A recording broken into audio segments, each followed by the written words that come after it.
Hello, everyone. How are we all doing? Come on in, sit on down. It's time for a truth or therapy session. Yes, it is Sunday. I'm trying to rearrange the webcam there, and it's playing back to me the live stream, which I should have closed. There we go. But I'm here. We're good to go, and I'm starting later than usual. I'm actually, what is it? It's 10:30 for me in the evening, and I have a guest lined up for 11. So Alex is going to join me in half an hour. But he is the host of Nuggets News YouTube channel. You can go and check it out. I'll leave you can click his name on this title of this video, and it should be linked to his channel. And he runs an interesting YouTube channel. He's based in Australia, hence why the late show. And he I think he started off as like a cryptocurrency type thing, but he's definitely angled heavily more into the truther realm. And now he's talking about the corruption everywhere. I suppose knowing a lot about banking corruption can lead to all the other corruptions. And he's been getting a lot of guests on his channel talking about all sorts of things. And I believe he overheard my conversation with 6G Agenda a couple of weeks ago. And it causes attention because he sent me a message saying that he's an ex-pharmacist who understands about the issues with the medical industry, and that's what led him to do a lot of stuff on his channel. And he was interested in my take on psychedelics. And we had a back and forth for a little bit, and we're like, we should actually have a proper conversation about this and just hash it out together and talk about it. I think he angles a little bit more towards thinking there could be some uses for psychedelics, and the drugs themselves or the chemicals themselves are actually neutral. But he also understands my angle that there's actually a bit of a problem of a parasitical spiritual infection in the spirit realm. And we're going to kind of get into that, have a back and forth, talk about it. He's going to share his ideas. I'm going to share mine. And maybe we can find some neutral middle ground on this. This is not a debate by any stretch of the imagination, but I think it's going to be a fruitful conversation either way. So that's going to come when he joins me in 25 minutes. I'll just pause, have a quick break after I talk for a little bit here, and I'll get all set up on the Zoom call. And when we come back on the half-hour mark from this, hopefully you should have joined me. If you're listening to this and you're not live, fast forward about 30 minutes and I should be on with Alex to have that conversation if you want to skip ahead to that one. But you've got me live here for a few minutes first, and I can talk about a few things with you guys. I was just on Patreon, and I would normally do my Patreon-only video on a Friday, but I couldn't do any work on a Friday because scheduling errors happened with the family, and it just became this thing where it's like, I can't work today. I've got to do a lot of other stuff. So nothing got done on Friday, but I thought, why don't I do a live show tonight just before I do my usual live show? Because I got this time. I would normally have started 2 hours ago, So let's just use that time to go on Patreon instead. So I do actually have a live video available on Patreon right now. If I share the screen with you guys, it's this one. What's next? What's going to happen next? You can go and check it out. Go to Patreon. Links are down below.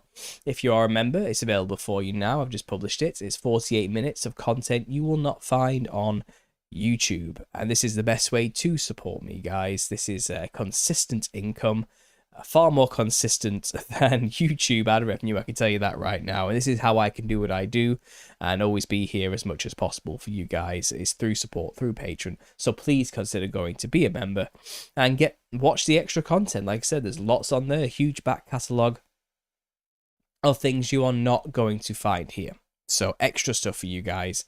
Go and check it out. It was a good conversation. I got a little bit ranty from like the 30-minute to 40-minute mark. There was a 10-minute period there where I was just on a diatribe trying to figure out the controllers and how they think and what's been going on in their minds and how they keep losing and they're not winning as much as they think they are, and where they're actually at and the illusions they give us. And I saw it was a good one. I'm quite happy with that talk. Part of me wishes it was on YouTube because I want people to hear it, but you got to give something for the people who actually care enough to support me financially. So that's for you guys only. Go and check it out, please. And that's that there. That's what I was doing before this show. And now I'm here with you guys as well. So let's see who we got in the chat. And before we start the conversation with Alex, we have Claire Maberry. I think that's it. Did I get that right? Claire Maberry. 30 more minutes. She was certainly excited for this show to start. Thanks for being here. I appreciate it. We've got Ed's as well. I hope your weekend has been great. It's been okay. It's been all right. It's nice and sunny, nice and warm. Spent some time with the kids. Yeah, did a bit of tidying, got the washing done, managed to hang them up on the washing line this time and let them dry naturally in the sun, which is lovely. That's something I've been able to do this long winter. But that means the washing will be getting done a lot faster and won't be piling up as much anymore. It's the little things in life you don't realize or appreciate until they're gone. You know what I mean? I'm glad to have that one back. But it's been a good weekend, yeah, thank you. Today's been tense though. Today's just been something else. I don't know. The whole family woke up in a bad mood today. It's the only way to describe it. And we tried to make the most of it, but emotions have been running high all over the place. Children screaming and the rest of it in tantrums and all that kind of thing. But we got by, we got through, we made it through the day, and we've unwound now and we're feeling a bit better about it. But yeah, today was a little bit tense. Is it something in the air? Is Mercury in downward dog position or something? I don't know what's going on, but yeah, an emotional day for the Stobbs family. Let's put it that way. But we're all right otherwise. This commercial is very entertaining. I didn't realize, but I used an old video. When I last talked with Alex like 2 months ago as like a reuse settings because it has his name and links already set up in it. And it must have been around Christmas time because the Christmas commercial was playing before this show, wasn't it? And I've not seen that one myself in a while. So that must have been jarring for an April for a springtime advert. But yeah, I enjoyed the Christmas one. It was funny. 4 more minutes. Connor's in the house. Our moderator. Good to see you, Connor. Thanks for being here. This is going to be a really good video, says Claire Berry. I hope so. I hope it lives up to expectations. I really do. Lincoln Sharp's here. Thanks for being here. Good morning from Australia. So we have a fellow Australian here as well, just like our guests. So it's early for you guys. You're just waking up, aren't you? I think is it 6:30 in the morning? It depends where you are, obviously, but I know it's early for you guys. And it's the next day. It's the 27th for you guys right now as well, isn't it? So while I'm doing this in the evening, Alex is going to be joining me bright and early first thing in the morning. We got Travelogue Dog. Travelogue Dog. There we go. I got there in the end. Thanks for being here. I appreciate it. It's going to be amazing. Good evening from Sweden, says Avanti Design. Thanks for being here. Wendy's in the house. Our other moderator. Thanks, Wendy. We got Amelia. We got Crispy Chickens, who just joined me in the Patreon. It was a good talk. Dangerous ground. These drugs can affect people differently depending upon where they are spiritually. Not good. That's a roll of the die, says Travelogue Dog. See, I tend to err more into the realm of caution. Yeah, and we'll get into that later. I'll talk about my opinion on all of this. Get your opinions in the comments in the chat as well. What you think of psychedelics and where you stand. It's funny because I was a guest on a documentary made by a university or college student. As the against psychedelics. I guess that's what I was. I mean, I don't know. He got a lot of people on from many walks of life to talk about psychedelics and the pros, the cons, people who are pro psychedelics, people who are against psychedelics. And I guess I was the crazy schizo middle ground where I'm kind of like, there's demons on the other side, bro. That was basically my part in the whole show. But I did talk with him for like a good half hour to an hour, and I think he selected maybe like 10 to 15 minutes of that conversation. Where I basically laid out the biblical history, where I stand on it, the Nephilim, the disembodied spirits of the Nephilim, the problems with doing psychedelics today, because you're communicating with these things without realizing it, and it's a bit of a deception going on. And most people enjoyed the talk because I posted the talk on my channel, but I got a comment from somebody who was absolutely raging at me. And they left a comment like this long, and I'm not gonna lie, TLDR, right? I got the gist of it after getting halfway through, but they were very, very, very angry, and not necessarily with me. They were certainly angry with me, but they were just angry with God. They hated God, and they hated that I believed in God, and therefore everything I have to say from there is from this backwards, dogmatic, stupid perspective who doesn't understand reality and is in a stupid little box and everything is evil and it's kind of psychedelics are actually a good thing and so forth and heal people and your God kills people in the Old Testament. All that kind of stuff was coming out, and I was just listening to it. I was thinking, you forget what you're up against. You forget what people are really like.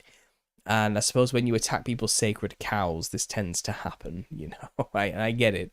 And it's just been a while since I had a comment like that. And if they're listening, look, I'm not going to respond to that huge long comment where you left like 60 points of why I'm an idiot and why psychedelics are great and why Christianity's stupid.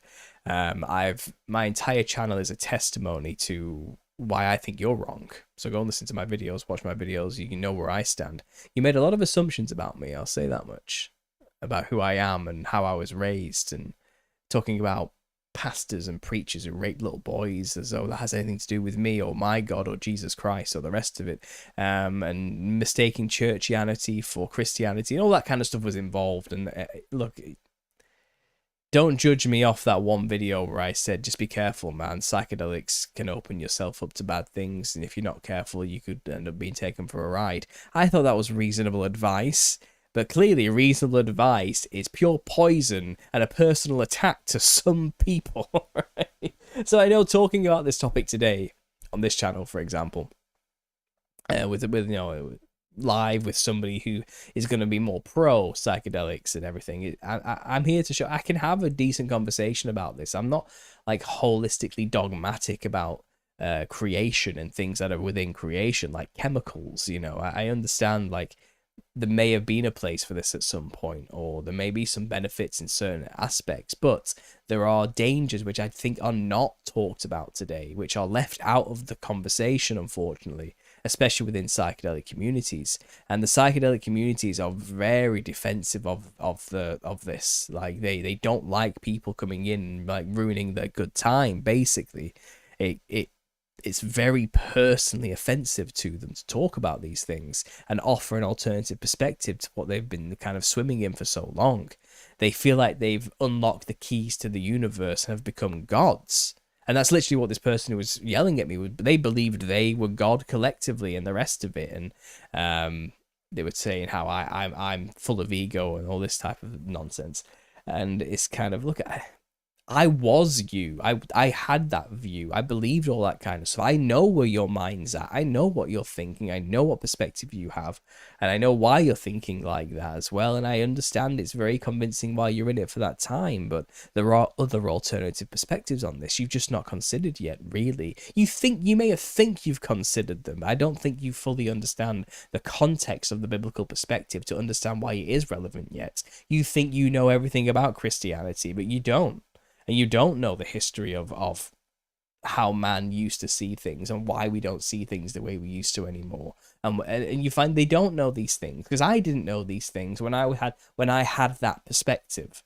But once you gain this extra viewpoint, you realize, oh, well, maybe all that glitters psychedelically isn't gold. You know, it's one of those things.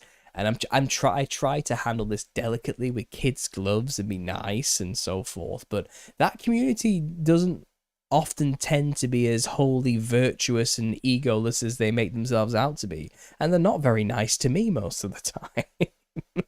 But, you know, turn the other cheek and the rest of it, I suppose. Anyway, let's keep going on here. Connor thinks the psychedelic conversation is really popping off lately with these revelations about the government soon making them legal or accessible. Yes, I mean, that's probably a good segue to talk about this, to be honest. I was reading an article earlier, and it's in the thumbnail of this this video. There it is. And obviously we've got Joe Rogan there looming in the background as Trump signs this executive order. Right? But if you look at this article, try and get it here so you guys get a good view. I've not prepped how this is going to be framed yet, but I think that's about right there. Let me just see. And yeah, the title is Trump's Psychedelic Order Largely Symbolic, Analyst Says. Executive Order to Speed Access to Psychedelic Treatments Likely to Have Limited Legal Impact Despite High Profile Push. The Trump administration issued an executive order earlier this month to accelerate access to psychedelic medication for people with serious mental illnesses, but experts say the order is more likely to make a difference symbolically than legally. Policymakers in the medical field have long struggled to address the burden of suicide and serious mental illness rates in America, the order reads, noting that some people do not respond to available treatments. The order then lists provisions to accelerate access to psychedelic medications, including interagency collaboration with the Department of Veterans Affairs to share data and increase clinical trial participation, and timely rescheduling in the case that an illegal psychedelic receives FDA approval. Mason Marks, a law professor at Florida State University and senior fellow for psychedelic projects at Harvard Law Petrie Flom Center, said that while the concrete provisions of the order will probably have only some minimal impact, he added that the overall order itself could have a pretty significant impact just in terms of its symbolic value. Marks noted that the order came from a lot of fanfare, including a press conference with Joe Rogan, a podcaster, and Marcus Luttrell, a former Navy SEAL. It's quite unusual for a president to be promoting psychedelic research in such a public way, Marks said. During the conference, Rogan said that a text conversation between himself and the president inspired the executive order. So this basically summarizing the rest of the article here, because I could read this to the end, but go find it yourself, just type it in. Either way, the gist is they can now start using things like ibogaine in clinical trials more easily. It's going to give people more access to start trialing these things. It's not legal to use psychedelics in America. This just hasn't legalized psychedelics. It's all cannabis for that matter. It's still classed in America as a serious substance. You'll go for prison for having or selling or the rest of it. It's a heavily controlled substance, but in medical fields, it kind of makes it a little bit easier for them to start doing these trials without being like limited because of the legal status necessarily. And that's it really. So it's a step towards legalization of psychedelics. And there was pushback. There was somebody saying this is terrible, especially when it comes to the cannabis thing. It's the dangers of cannabis are real. They're not over exaggerated. It's just in our day and age, these things need to be considered and can't just be put through so readily. And other people are saying, well, this is a stark contrast to how the Republicans in the past would view drugs. It would have been a no chance policy.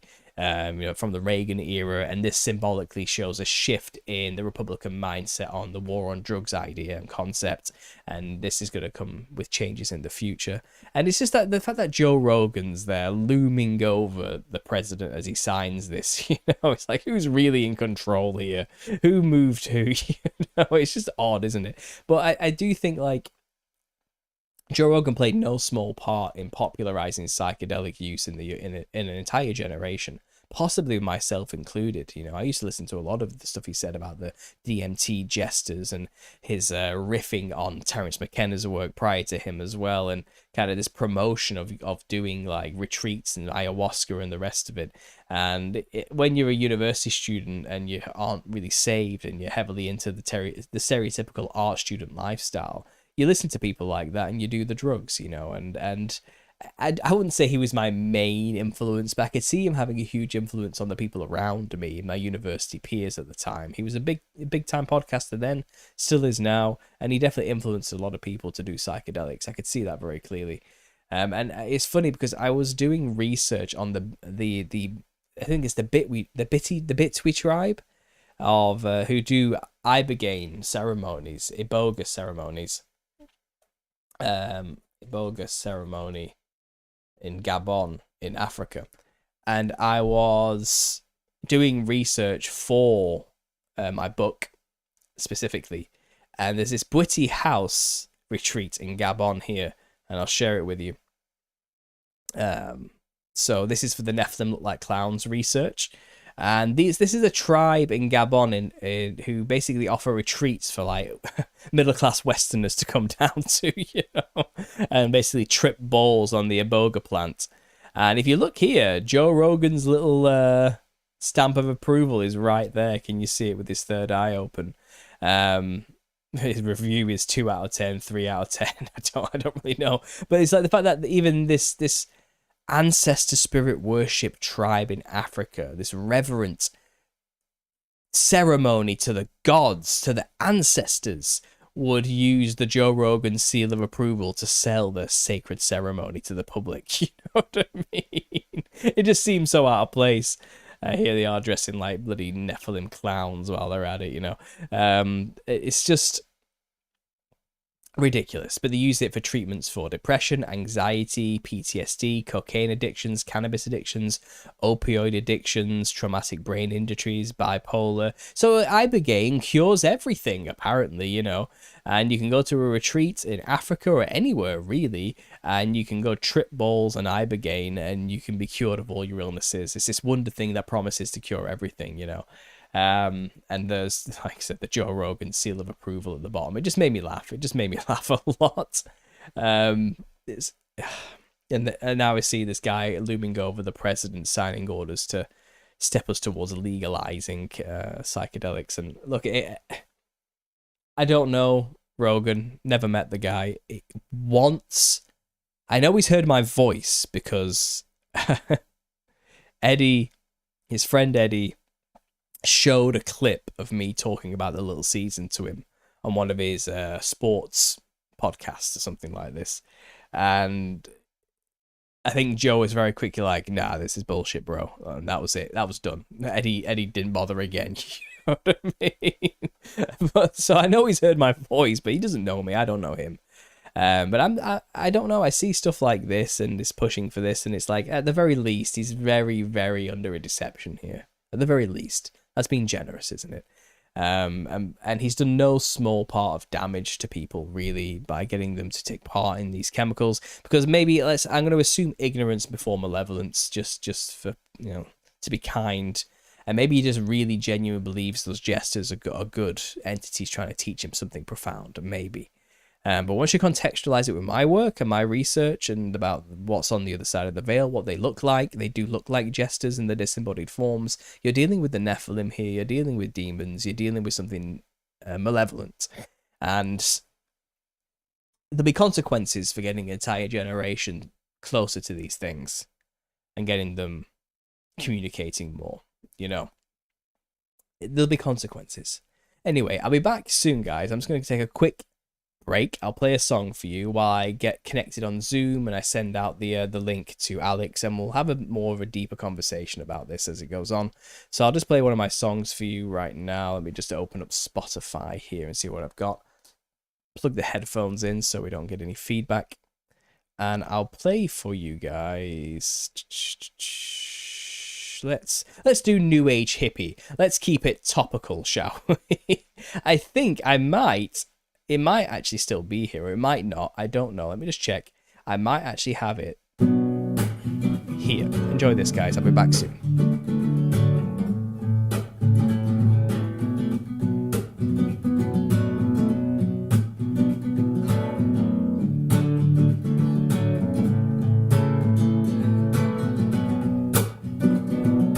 Tell me, what do you seek? I see you're after mystery. How that you're a new age hippie. I could be wrong, it all depends. Do you drop acid with your friends in the hopes of seeing something pretty? And do you like it underground where the bass is bouncing all around and you're dancing to something trippy? Well, walking home is no fun when eyes are wide and jaws are numb and you got no shades in Sunrise City. Someday you will say that there's only really one way, and you'll know about the names that change while the game remains the same. For shame, I bet you're trying to ascend and consciousness is your best friend. Come on, man, you're a new age hippie. I bet you think you're a god, and in the end you'll rise above the thrones of the all high and mighty. Duality's your deity, your mantra is it came from me. You yell it loud, proud and haughty. Well, don't you know it's all a lie, and when you do, you can't deny. My, what a pity. Ah, well, someday you will say that there's only really one way.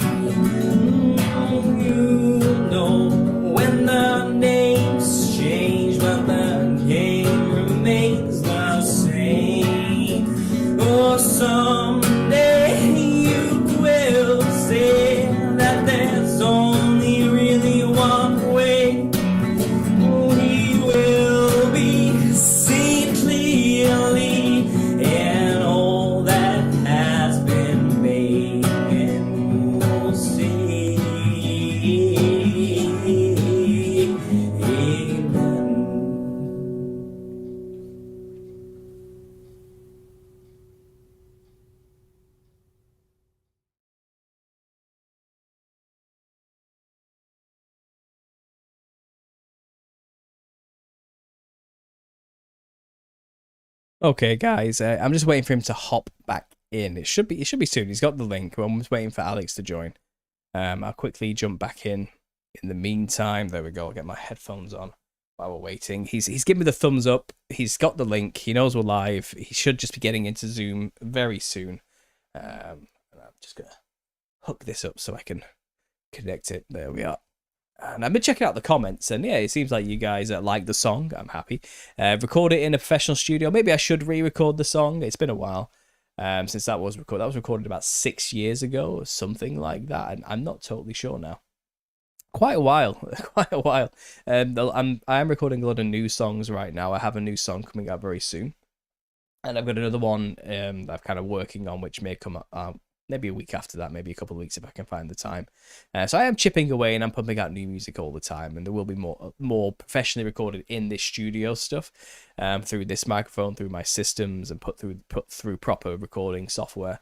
But I'm not gonna hire a studio to do anything. It's always going to be done in this office with this microphone, but I can get a decent quality sound from here alone, and I'm happy with it for what I want to do, to be honest.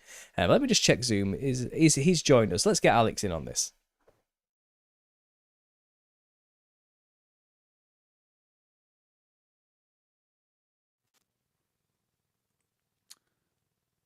Hey mate, how you going? I'm good. Can you hear me?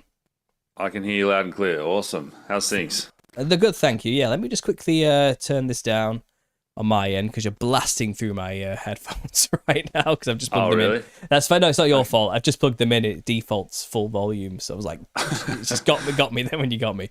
That's fine. And let me just share the screen with the guys so they can see you as well. I'll just take me out of the bottom corner. It's a professional setup here. We do it right, you know. Yeah, all good. There we go. All right, how you doing, Alex? How have you been? It's been a while. It's what, Christmas we last talked, around about, something like that? Yeah, no, I've been well. Fascinating time to be alive, as always. It's like psyop season, as we say. Psyop season, yeah, I love that phrase. Yeah, it's what was the latest one? Trump got shot at again. Yeah, that was sort of just unfolding late last night as I went to bed, and I saw people already unpacking it with the usual stuff, you know, searches coming out of Israel and whatnot. So, yeah, wild times. Absolutely. I was watching a video, I think from someone, he goes by the name Richard the Fourth, and he's not really a conspiracy-minded Christian, but he's like someone who's clearly looking at the world like, what the hell's going on? And he watched this event, this Trump thing, and his title was like, what the hell are we supposed to think about something like this? How do we even know if anything's real anymore? He's like having this breakdown, like, how are we supposed to even know what is or isn't real? And it was just funny because he said it is basically just like another Saturday. This is not a big deal anymore. Like someone taking a shot at the president. It's like, yeah, this is Tuesday afternoon. This is what happens. You know, this is just whatever. It'll be forgotten tomorrow, memory hold, and something else will be happening. And when you think about it, I think you had a point there. I think, yeah, that's. I'm already. Well, it kind of gets into maybe why they're. I think you've probably spoken about it before as well. It's like why they've released AI at this time when so much truth was coming out to muddy the waters. Why they sometimes put out a whole scattergun of information so you could never actually pin down which one is the truth. And as you say, after that Trump event, there was one clip of who's the guy that owns the Wrestling Federation or whatever, and like he was saying how great it was and whatever, and it's like, what are these people on about? Like, if it's all true, then shouldn't you be in shock or something? But it's just a fake. Everything's fake, isn't it? Mm-hmm. Was it K-fab? Is that the word people use?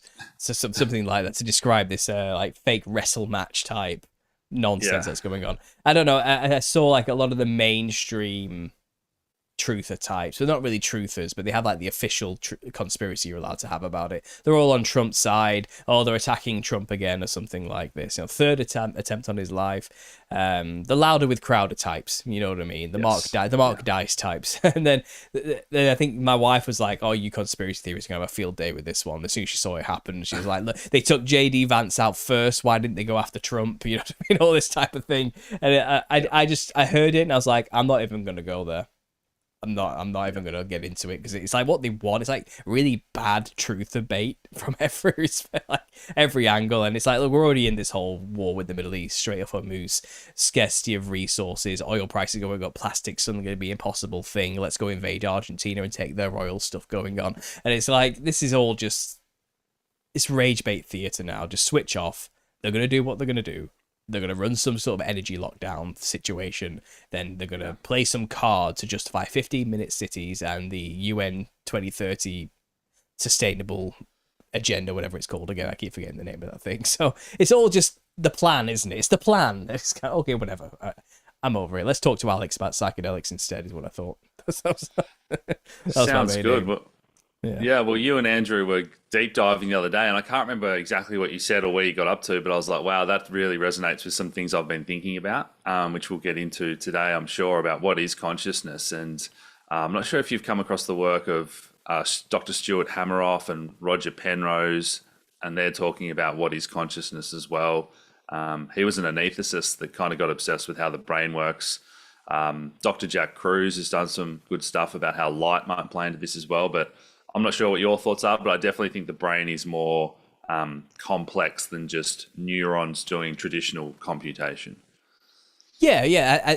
I those names ring bells to me. I think I may have heard of them during my own years ago phase of kind of being in that world, to be honest. And when you messaged me, it was, I think I'd just been talking with 6G Agenda, and we covered so much there. It was a very sprawling conversation, but you took the psychedelic aspect from it.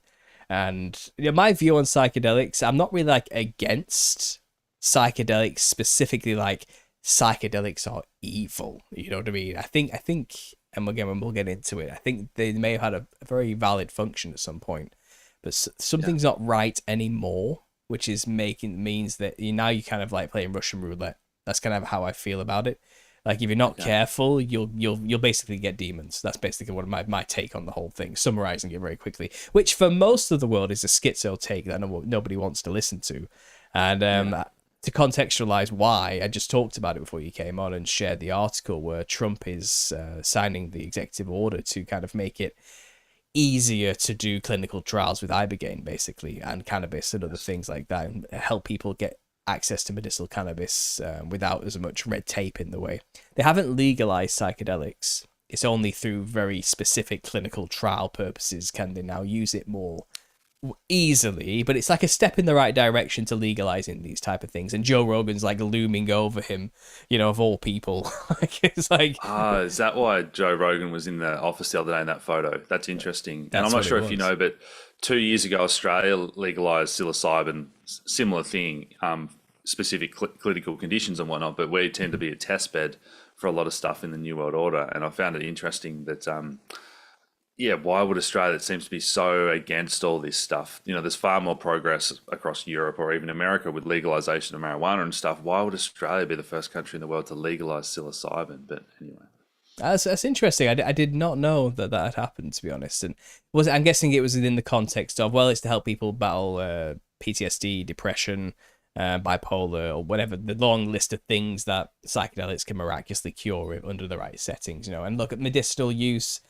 It has been used for that purpose for many, many people all over the earth for a long time, ayahuasca included, and like I said, the iboga plants where ibogaine comes from as well has been used by I mentioned this to you, the Bwiti tribe in Gabon in Africa, and you can actually go and get retreats. Any upper middle class white person can go and have a retreat there and spend a weekend in the rainforest, throwing up their guts and having a shaman lead them through the process while holding their hands. But I thought it's funny, Joe Rogan's little stamp of approval is on the website, his little smiling face with his third eye open. So there are uses. I kind of get that. I get it, but this whole current, let's start pushing to legalize it stuff. I don't trust a single thing any government does, and I certainly don't trust the people who have been propagandizing it for over a decade, like Rogan, and trying to get a young generation on this.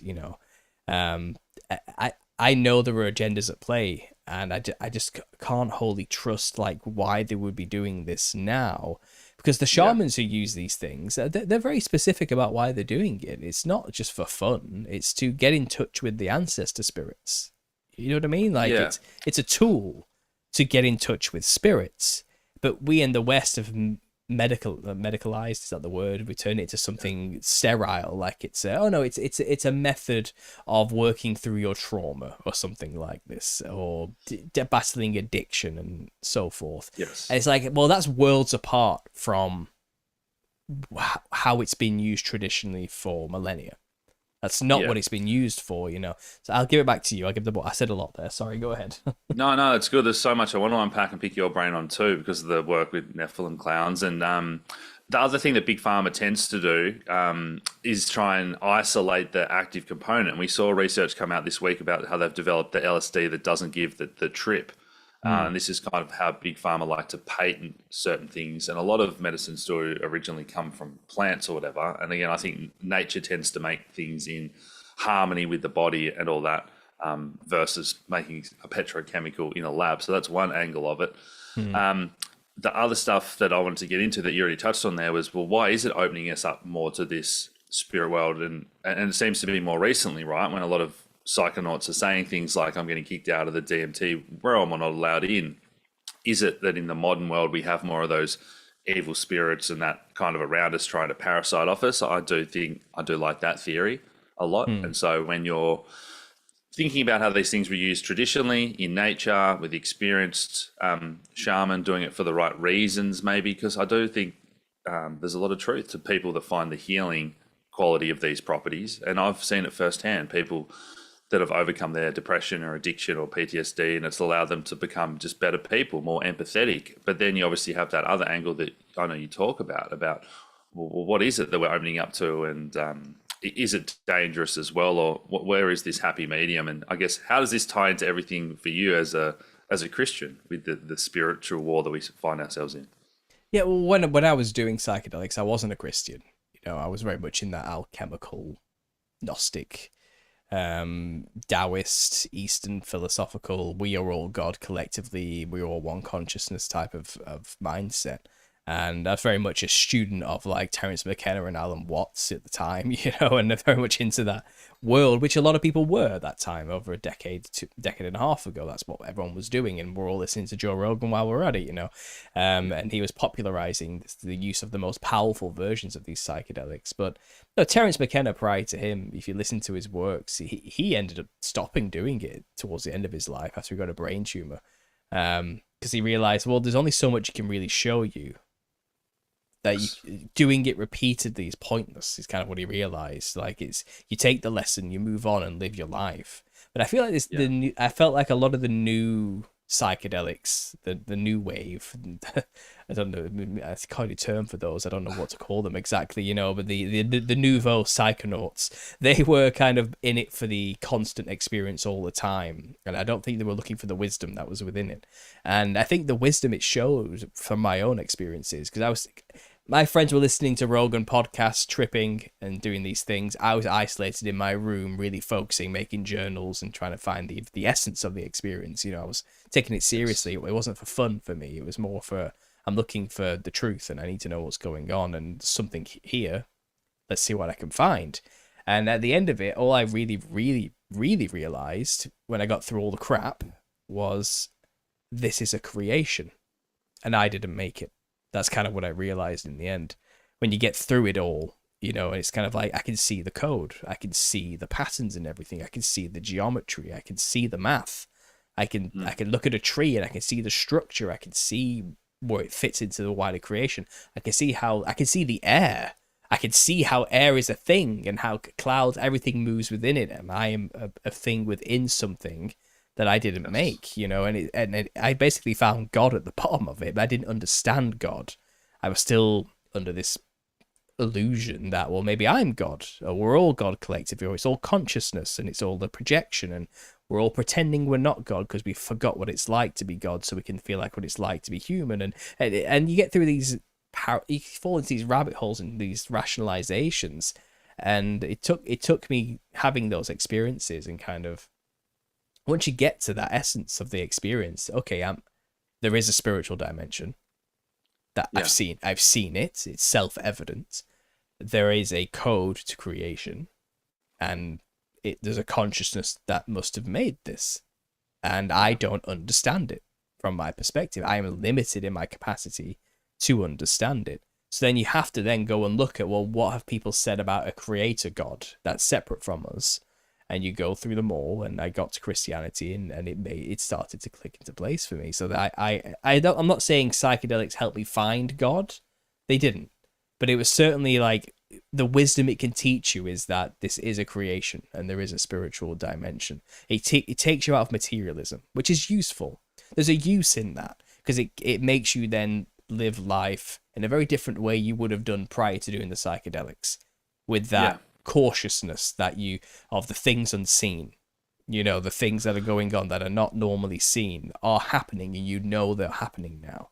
And that's you. In many ways, that can change your life. That can make you drop your addictions. That can make you see a meaning that wasn't prior there. If you had a depression, that can make you understand there is more to life than what I normally see. And that can be a very uplifting experience for many people, and can cure. I can see how that can cure PTSD and depression and the sorts. I really can.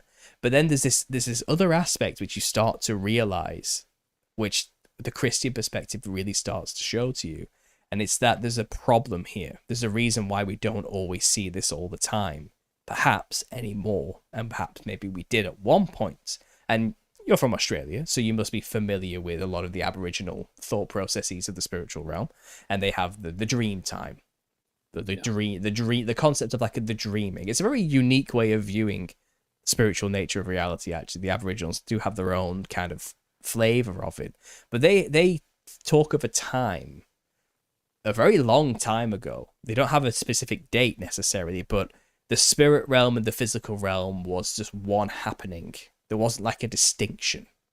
It was a thing. It was all one happening of a time where you could imagine something and it would happen. You could see the intangible. You could see thought forms of color. You could see the spirits and the things we just don't see anymore. They was all there in this mythical time long ago, you know, when the rainbow serpents were carving out the mountains, and the the Wanginas were teaching mankind how to build civilization and all these type of things, you know, and which look like clowns, by the way, when you actually look at the Wanginas from a holistically Western perspective. But like, whatever, that's neither here nor there, you know. And the rainbow serpents sound suspiciously like the seraphim angels, the dragons of the Bible, you know, who had offspring and whatever. I'm not here to say anything about that right now, but that concept that everybody was basically in a constant DMT state is what they're telling you there. Everyone was always in that state of tripping and seeing this spiritual realm. So that tells me the original state of man in the great dream time when everything was wonderful, the golden age, was to be in that state of mind where you could see the DMT realms as well as the physical realm. There was no distinction, actually. There wasn't like a spirit realm and a physical realm. There's just existence, you know, and that, I think that is true. I think that's still true now. There's no such thing as a spirit realm and a physical realm. It's just our perceptions has made that duality because we have been limited in our perception. And when you look at the Bible, you know, there is a time discussed in the Bible which I think is equivalent to the Aboriginals' description of a dream time situation, and that's the time of Noah. I think before the flood, this is probably likely when this was the case. I think the people from Adam to Noah, that time period, were in that state where there was no distinction between the physical and the spiritual.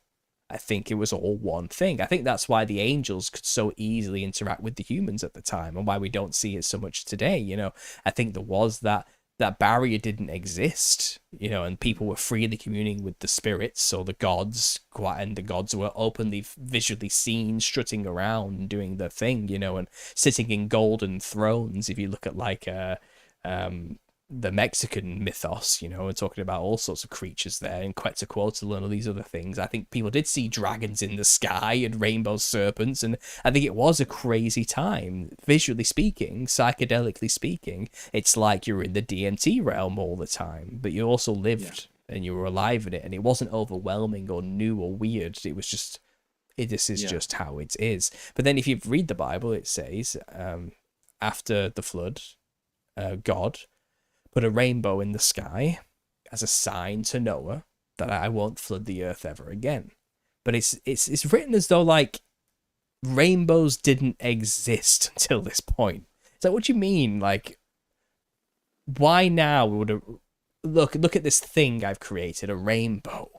This is a sign that my new covenant with you, you know. And it's well, so if rainbows didn't exist prior to this point, we have to think about what a rainbow actually is. It's the light spectrum we can see. It's the colors we can see in our limited bandwidth. It is our bandwidth. And everyone's seen the science chart where it shows our limited tiny slither here, and what actually exists is this vast like thing that we just don't perceive of many waves of ultra to low frequencies, you know. And I think that's what happened. I think after the flood, our perceptions were very narrow. We see the light spectrum now, but that's enough. We can live a life in that, a very good life. We have our senses, we have our perceptions, we have our bodies, our physicalities, but we don't see that other stuff anymore. The spirits, the realm of the spirits, we would call that now, but it's not like a different place. It is still the creation. It's just our perception of it is now extremely limited. And in modernity, that's a bad thing. We see that as like a limitation on our full potential. Something's holding us back from living our full, unlocking the rest of our brain or something. We only use 10% of our brain, and something's stopping us from using. It's the demiurge stuff. An evil, cruel, vindictive god doesn't allow us to use our full potential of our, because he knew we'd be too powerful if we did, or something like this, you know. But really, I think it was a mercy. I think God knew, okay, so the Nephilim came. The angels mated with human women, and they created giants that grew and grew and ate people and became the kings and rulers of an ancient antediluvian world. They were worshipped as gods as well as feared as monsters. They were many things to many different cultures and peoples. They left their mark on civilization. I have lost humanity to them. Okay, and everyone became corrupt because of this corruption that was introduced into my creation, which was supposed to just be for man. Okay, so God did a reset. Chose Noah, who wasn't corrupt and was still human, hadn't genetically engineered himself or mixed his seed or anything like that. He was still a man. And it says, from you, all of the men are going to come now after the flood. So here we go. You know, but the problem is, when you die, at least for the Nephilim, and this is how Enoch explains it, you don't go anywhere. If you're a creation that was made on the earth and not from heaven, like God, you know, you don't have that divine essence about you, that breath of life from God himself, then you're kind of stuck on earth when you die. You're not going anywhere else. You are an earthbound creation, and you remain on earth in death. But you don't have a body anymore because you're part divine, angel. You're immortal. You go on forever. You don't die, but you physically can, but you spiritually will not die. So they're stuck on earth. They're stuck here with no body. And the problem is, if everybody still had that maximum opened up bandwidth we used to have in what the Aboriginals called the dream time perspective, you could still communicate with them. Nothing would change after the flood. They would still be there, just without a body, but in weird jester form instead of clown-looking wild form, you know, and people would still communicate with them. They would still end up being influenced by them, and they would still end up worshipping them as gods, and the corruption would just continue after the flood. So God had to limit our perceptions to prevent the corruption that caused this mess to begin with, you know, and to protect us, basically. And that's why after that point, it did become a problem to do these things from God's perspective, from a biblical perspective. And that's why we are so against what we call pharmakia, which is akin to witchcraft. It's the same thing. It's sorcery. And all that basically is just an umbrella term for communicating with spirits.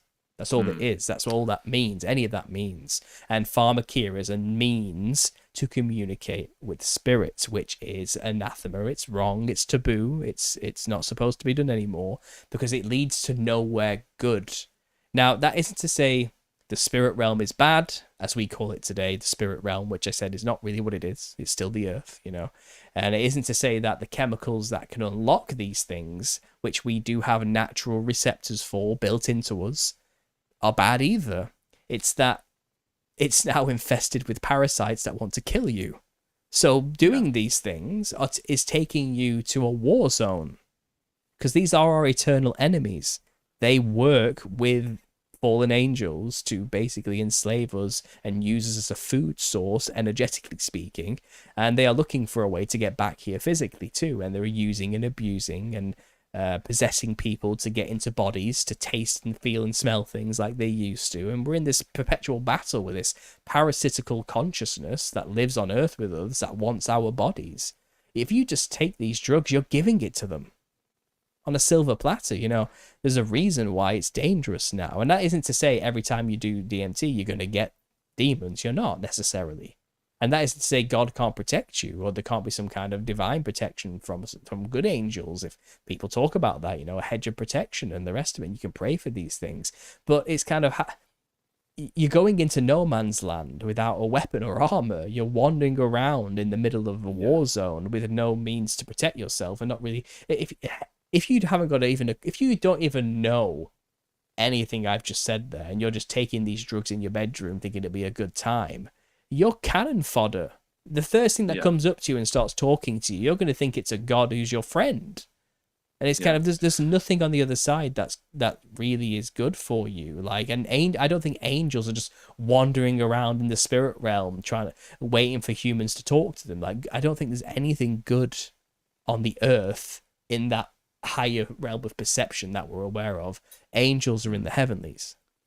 These demons are still on earth. And I think DMT, really, this is another thing I learned, is you don't leave the earth when you take psychedelics. You're not going to a special place that's outside of this realm. What it showed me, and I've really concentrated here. I wasn't just looking, this is not just from one experience, this is me trying to really make sense of it. You never leave. You just see more of what's already there. Every psychedelic I took showed me more of what is here right now. And it got intense sometimes, beyond recognition almost, but it's still here. I never left the room. I'm just seeing more of its true functionality and form. Yeah. And I think a lot of DMT users have deluded themselves into thinking they're breaking through and going to a new dimension separate from this world. And that is already a shaky foundation and a false basis to be going into, because now you think interdimensionals are communicating with you from other realms or aliens. You're open to anything really, and these things do lie. They make it up. Whoever they're talking to, they say there's something different every time because they know what you are going to believe, and they'll lie to you. So that's my view. That's why I think we should be careful about this. I don't think it's evil necessarily. I just think there's an inherent danger in doing these things based on the history that we do have. And I'm not just saying this because the Bible says so. My book is a testimony to how the whole world tells you this. All human history tells you this is what happened. So there we go. Well, yeah, I think I'm on the same page with you with some of those things, and I've got a few other thoughts as well. So this kind of gets into what I want to explore about what is perception and this war on perception and consciousness that we seem to be in by the kind of satanic controllers. So it was interesting when you said they tend to break you out of materialism, and I think materialism is low-level Satanism, getting people just obsessed with more money, power, sex, drugs, all that type of thing. So I don't think we could argue that breaking that is actually a good thing. I also think that maybe throughout history, a lot of these, even some of these stories, I don't know if you've read, and I don't know how true these are, but Jesus and other kind of prophet figures did use the acacia bush or mushrooms. And if you think about these things coming straight from nature, and you want to call them a creation of God, how is that kind of unnatural or bad to just go and pick a mushroom and eat something that's a gift from God, from nature kind of thing? But I agree that it's definitely opening us up. I would think in those circumstances, I've done psilocybin and I've done LSD, and I've done a lot more experimental ones as well, like 2CB and other things like this. And you get into there are different flavors of the psychedelic dimension. And each drug, I think, gives you a different way of seeing the same thing. And it's more of it's not, DMT is very specific. It takes you to a very specific view, and it's pretty repeatable every time. LSD is also a very specific experience, and it's repeatable every time you do LSD. Psilocybin is a very specific experience when you take it. Now, I think it's taking you to the same, it's dialing up the frequency. That's probably the best way to describe it. Each one is doing that, but each comes with its own aesthetic. It's very odd, but it's doing the same thing with its own style. And I found psilocybin is very earthy. It's very liquid in aesthetic. It's very gloopy and thick. and you really feel yourself in the air. Like air is like, it's there. You know what I mean? And it's body. It's in the body, not so much the mind. I'd say psilocybin, and I think it's mild though. It is mild. So things like psilocybin are quite mild, even in high doses, compared to something like DMT. It goes in. It's like waves. You go into the trip, it gets intense, and then you come back, and then you go back into the trip, and it gets intense, but it gets lesser and lesser once you reach the peak, and it's kind of a weird in and out feeling.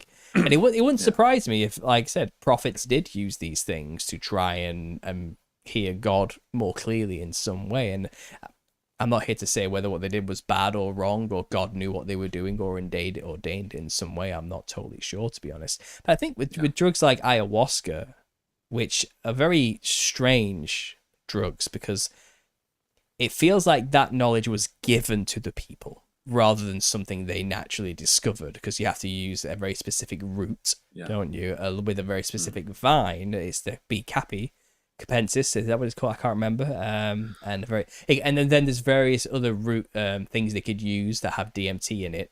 But I think they need to use this MAO inhibitor specifically that's in the capensis vine with these other things they could use, and then brew it in a very specific way, at very specific temperatures, with many steps in between, to produce the ayahuasca brew that they use in the rainforest for this very specific experience.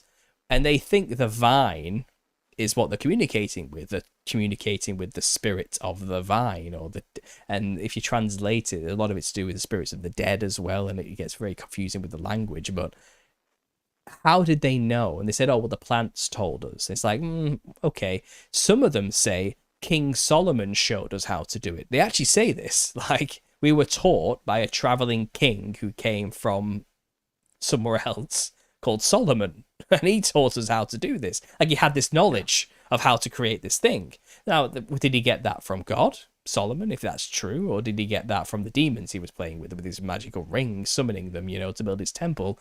I don't really know, but it seems like some drugs are natural, like I said, grow straight out of the ground, completely normal. Perhaps God put them there. Maybe we could use them to some capacity for health benefits and make teas from them and do whatever you need to do. And maybe it does in some way make you more in tune with the spiritual nature of reality without fully breaking through to see the demons everywhere, maybe.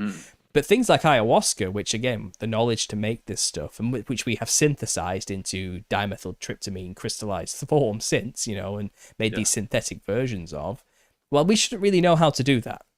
That's not something we inherently can just pick and do straight away from the ground because God put it there to grow naturally.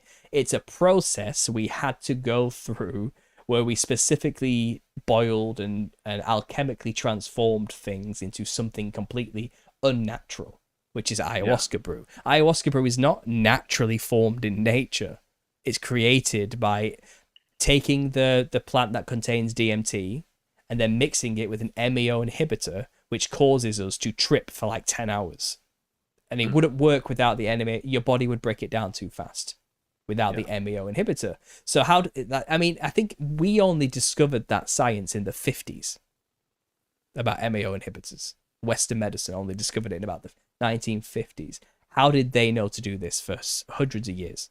Centuries, decades even. We don't really know how long they've been doing it for. They don't even know how long they've been doing it for, because it's all oral tradition. We just know to do this, and the plant told us to do it. Or were they told by nefarious forces in some way to create a means for people to communicate with them again? You have to wonder, because humans did not just come across this through trial and error. And I've looked at the research, I've looked at studies on this and people who have really worked with these tribes, and there's no satisfying answer. They don't know how they know. They've got guesses, but even the people they ask don't know how they know. Like, it's forgotten through time, and they have many stories. And maybe people theorize, well, they must have just done it through trial and error over many, many years and eventually got there. It's like, it's too specific. It doesn't work like that. It's like, what inspired them to even try to begin with? Because it's odd, isn't it? So I think some of the more powerful psychedelics, which we now use today, like DMT, I think they were given to us. The knowledge of how to get them was given to us, because not for our best interest, But other things like psilocybin, which grow naturally, and liberty cap mushrooms on wherever sheep are, and the rest of it, that's probably perfectly natural and normal. And I think things like cannabis that grow naturally as a plant in the ground, many health benefits. I was a heavy user myself for 8 years, I think I did get heavily addicted to it, though. Not in terms of like chemically addicted, because you can't be, but spiritually and emotionally addicted to the stuff, I think there are limits, and I think you can abuse these things as much as use them usefully, and you need to figure out where the line is for you on stuff like that. So look, I'm open to something being positive too, and natural, and perhaps does have health benefits. And I think God did give us all the seed bearing plants and herbs to use, and for our own benefit, absolutely. But something like DMT, there's nothing natural about the forms we're using today. Even ayahuasca is not natural. Like you have to create it through a synthetic process. It just rainforest or lab setting, it's all a process at the end of the day. So that's kind of my take on that. Well, yeah, if you want to, I kind of wanted to get into maybe how these things work in the brain, how that ties into our consciousness, and maybe what our consciousness is. And you spoke about, the breath of life, whatever people want to call it. I'm kind of on board that our brain is some sort of antenna receiver, and we can tap into the field, open our perception through natural processes like meditation, or whatever as well. So putting the pharmacy cap back on, when we start to talk about things like psilocybin, DMT, 5-MeO DMT, these things all tend to act on those serotonin receptors, and they tend to have a really high affinity. So something like 5-MeO DMT has a very high affinity for these serotonin receptors in the brain, and a very high agonism in terms of an agonist turns on a cell, or an antagonist blocks the function of that cell or that neuron. So I just find it interesting that something like 5-MeO tends to have the strongest affinity and strongest effect, and that is the thing that kind of, people describe going to the white light, back to source. It's not a visual psychedelic trip, versus these other things that act on the same receptors. And again, is this like turning the TV channel or turning the frequency, widening those doors of perception, whatever it is? And as you say, there seems to be a big effort from the dream time, maybe it just was a case of we weren't fluoridated, and we had these other functions more naturally. Maybe the frequency of the earth, Archaics even talks about this idea of the vapor canopy and higher oxygen, higher CO2, and this allowed for giant trees and things to grow, which obviously, I kind of like the argument when people talk about Nephilim and the offspring, and we get into ligers and that physical argument. I think there's a bit of science behind that. But then I don't think you could argue that, did the Nephilim create giant trees and giant animals and all this other giant stuff that we have evidence of as well? So is that just a product of the environment? And when you spoke about the rainbow appearing for the first time, I wonder, well, in a vapor canopy, if we have like a dense atmosphere full of water and stuff, maybe you couldn't have rainbows before that, and then the waters above fell from the vapor canopy, caused a flood, and now you can have a rainbow. These are all interesting questions as well. That is interesting. No, I've heard a lot of what you said before. That I think it could be the case that things were a lot bigger then. Oxygen was a lot higher, which can facilitate things growing much bigger in general. Density as well, and a lot of things. Because again, I don't know what model you ascribe to the shape of the creation itself. I'm not really wedded to anything in particular. I'm keeping it quite open. But I do think in terms of density, it may have been easier for things to be bigger without being weighed down, and the bone structure, like I said, they're just crumpling under their own weight and mass. And I think things could have been a lot different. I do. But I also do think giants were created which were beyond even that capacity than the natural formation that God created, where things were just bigger in general. I think we've been getting smaller through iterations throughout history, but I think even then there was giants among those giants, which were not natural. And I think supernaturally they were held up regardless of the physical limitations that we would have growing large. We would get problems, bone problems and weight problems and the rest of it, and energy issues. We'd burn too much to move and the rest of it. Like I said, there are issues with, but I think these were half angel. They were supernatural in a sense where the body could sustain itself even with or without food. It didn't conform to how we would function as physical entities in the creation. I think they were shapeshifters in many senses. I think they could change their bodies, their shapes. I think they had auras about them, lights, and I think their bodies may have had an etherical sense as well as a physical sense. I think they were very psychedelic, trippy monsters in physical form, but I think they could change, and they were different to us. They weren't like us. They were half angel, you know. Yeah. They had this divinity, this oddness about them, which made them become gods among men and worshipped as kings and rulers. So I think that alone, that supernatural element, could sustain their height. It didn't have to just be that, you know, the atmospheric conditions were different then necessarily to support the height and the weight. I think it was simply, no, that supernaturally they can be like that. They can be like that. Think of like, I don't know if you've seen like Samurai Jack. Did you ever watch this? No, this cartoon. Well, there's like a bad guy in there called Aku, and he's got the typical Japanese Oni fang masks on. But he can just move, be a giant, be small, be anything he wants to be. He's like a shapeshifter. And he's like a quintessential, like maybe fallen angel type character, or even a Nephilim of some kind. I don't know exactly. A dragon of sorts. But I think they had that aspect to them. So they were kind of like slightly beyond the physical nature of our limitations. They could manipulate and warp it in ways that we just don't understand. And I think they had a power over people's minds. I think when you encountered one of these things, they could even make you see stuff. You know what I mean? They could control. They had like they were tapping into things only angels could understand that humans can't, you know, because they had that in them. They were half of that, you know. And I think this is why we have things like the divine right to rule for kings today. They think they have this special blood that makes them half divine, and I don't know if that's a lot of nonsense. Maybe they've been told, because they look pretty human to me these days, the kings and queens of our world, you know. But I think in the past these things were half and half. They were half human, half something else, half something not of this world as God ordained it to be. And I think that sustained the height more so than just high oxygen and the rest of it. Though I'm not saying that isn't the case. That couldn't have been the case. Yeah, so it's not like either or. It's a bit of this and a bit of that. They're not. Yeah, I've had multiple like satanic ritual abuse occult family members on the channel talk about this and these bloodlines, and how whatever it is, the genetics or the DNA or that frequency allows them to be more compatible for these evil spirits, or to be inhabited or possessed or work through, whatever you want to call it. So I absolutely think there's something to that. Mm-hmm. When we get into that next layer deeper about how the brain works and perception, as you say, and you know, everything is energy, and the traditional science model of the brain has 100 billion neurons, and it's like a computer that has 100 billion, you know, little gates, ones and zeros and all that type of thing. Mm. I just don't believe that that's how the brain works. We're not just a computer. It's so much more energetic, and this spiritual aspect and all these other things to it. So that's where Dr. Stuart Hameroff, who was an anaesthetist, and he was really obsessed with, well, why is it when I'm giving someone these noble gases like xenon, how can that knock out consciousness? And yet the other things like reflexes or breathing or other processes in the body still happen. And that knocking out of consciousness when people have no memory, that's very different to like the knocking out of consciousness from DMT, right?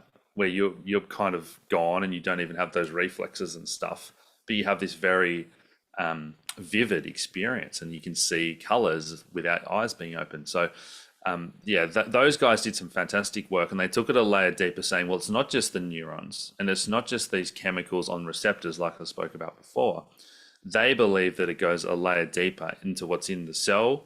I don't know if you've heard like microtubules, and within all our cells we have like this little mesh network of proteins, and they kind of said, well, there's something to these, and this explains why the brain can do so much more processing than just the sheer number of neurons being equal to a computer power with ones and zeros, right?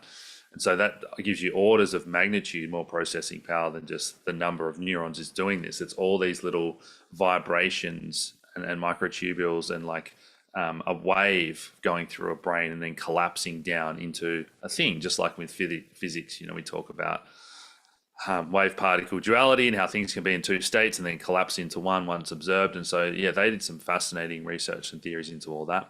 And then Dr. Jack Kruse, I'm not sure if you've seen some of his work into light and everything. He kind of took it a step further and said, well, yeah, it's like this involves light as well as the mitochondria, as well as these microtubules, and it's light. And as we to start this conversation, everything is just energy and frequency and vibration. It's that light and this information that's coming in and yeah, I like that kind of, think of it like a string playing through the brain to collapse into these thoughts and memory. So yeah, this is really fascinating stuff about, well, what is this consciousness in this realm, and what is it that our senses are taking in, collapsing into an experience, and then you tie in that spiritual aspect, like you said before, that breath of life, or that spark of creator in our pineal gland, and how does this all tie together? Yeah, well, I think God's creation, us included, is a miracle how it functions, like you said, and we don't understand it. We have many smart people slowly figuring it out. It's not like a computer or a car where you can just replace the parts and it'll function as normal. We've all heard of phantom memory from organ transplants, of people behaving differently after getting a heart transplant because information was transferred. It wasn't just a piece, like like you would replace a piece in a car, a new tire or something. You know, there's something about experience and consciousness that embeds itself in its environment. And I think another example of this, and there's a slight tangent here, but talk about consciousness and its impacts on the creation itself. You talked about particle physics, and the whole double slit experiment is what you were going for, isn't it? You know, where things don't really exist in a physical form until you observe them. Until then, it's all potential, and it's actually a wavelength rather than a thing. You know, it's frequency, it's fuzz, and then suddenly it collapses into physicality when we look at it. So that's, you could go off on that and think, well, you know, maybe we create reality and we are God, and without us observing things wouldn't happen. We are the great eye, the great observer of everything, and God's making creation happen through us, you know, as observers, because we are all God or something. You can make those steps, but that's not necessarily logical. It's an assumption that, well, we all must be God then. Well, you don't know that. We don't know how it works. We just know, because we're limited in our perception, as I mentioned. But I think someone mentioned earlier, maybe like a few months ago, we were talking about houses. And have you noticed how quickly a house dilapidates when there's no one living in it? Have you ever noticed this? It's really just a simple observation that I was musing over with him not long ago, and I see it now because I'm looking for houses to buy, you know, and I'm looking around, and you can tell which house hasn't had somebody in it for a while. And it's not just that, like, oh, the weeds grow a little bit too much because no one's around to cut the grass. I mean, it very quickly just turns to shit. Like, everything starts molding, and damp gets in, and the brick starts to lose its color and starts to crumble, and paneling starts falling off. And you see, like, all the time, like, shops that have gone out of business like 2 years ago, and for years and years and years that shop was there and it looked perfectly fine, and it's been empty for like 2 years, and suddenly nature has reclaimed it completely and utterly, and it's just destroyed. It's like, how did somebody just live it? Because I know they didn't do any repairs for those years they lived in it. I know they weren't upkeeping the thing every day and painting the wall every day, every week, you know, and keeping it pristine. They weren't doing those things, and it stayed in pretty good condition. But as soon as it's empty for a while and nobody's living in it, it decays so fast, you know, and not because of a lack of a general upkeep. It's something else. I feel like it really is something else going on here. Like, maybe us living and making a place a home is imbuing it with this consciousness. It's not just a building. It's somebody's safety net. It's somebody's place they've created in their own mind that reflects themselves, their own personality. They've imbued it with the self and of every aspect, and when they're in it, they're connected to it as, this is my space, this is my place, this is and I think that does impact it. I think it keeps it alive, as though it's, to us, it's just an inanimate object from our materialistic perspective, but to the person living in it, it's home. It's something they love. It's something they care about. And they keep it alive through more than just general maintenance. They keep it alive by making it a place that has importance in their life. Do you get what I mean? And I think this, 100%, I think this relates a lot to, I can't remember the Japanese scientist's name. He did a lot of work on plants and consciousness and energy. And he basically realized that if you say, like, water as well. He did a lot of work with water. The Miyamoto? Yeah, Miyamoto, yeah. You know his work then, you know, and he basically said, I love you to water. And then you crystallize it, and then you look at the crystals under a microscope, and it's beautiful. Perfect hexagons all connected in a geometric wonderment, you know. And then you say, I hate you, I wish you were dead to water. and then freeze it and then look at it, and it's just globular mess, no form, no structure. And it's like our words did that. Vibration did that to that. Yes. It physically changed something we considered dead matter, just matter, brainless matter that is whim to circumstance and billiard balls hitting each other type stuff. You know what I mean? It's just atoms floating around, doesn't do anything, doesn't think, it just reacts to circumstance and input. Well, no, it doesn't. Like its form depends on our energy and whether it's positive and or negative. It's really odd. Like that impact we're having on all creation at all time is a testimony that consciousness is powerful. It's a real thing. And God created us this way, which makes us have to wonder what are we and who are we, and we're clearly not as insignificant as modernity would have us believe we are. Like our capabilities are truly not understood. And that's even without tripping on DMT every day and 24 hours a day. You know, we still have these amazing capabilities, regardless of whether or not we were limited at the times of Noah, like I theorize. It doesn't make us insignificant or weak in any way, shape, or form. It's something's going on. So I agree with you. You know, this consciousness is complicated, but I'm okay with mystery. I'm okay with not figuring it out. Some people want to get to the bottom of it and have an answer. I think there are just some things we are not going to be able to understand, and that's okay for me. I know it might not be for some other people though.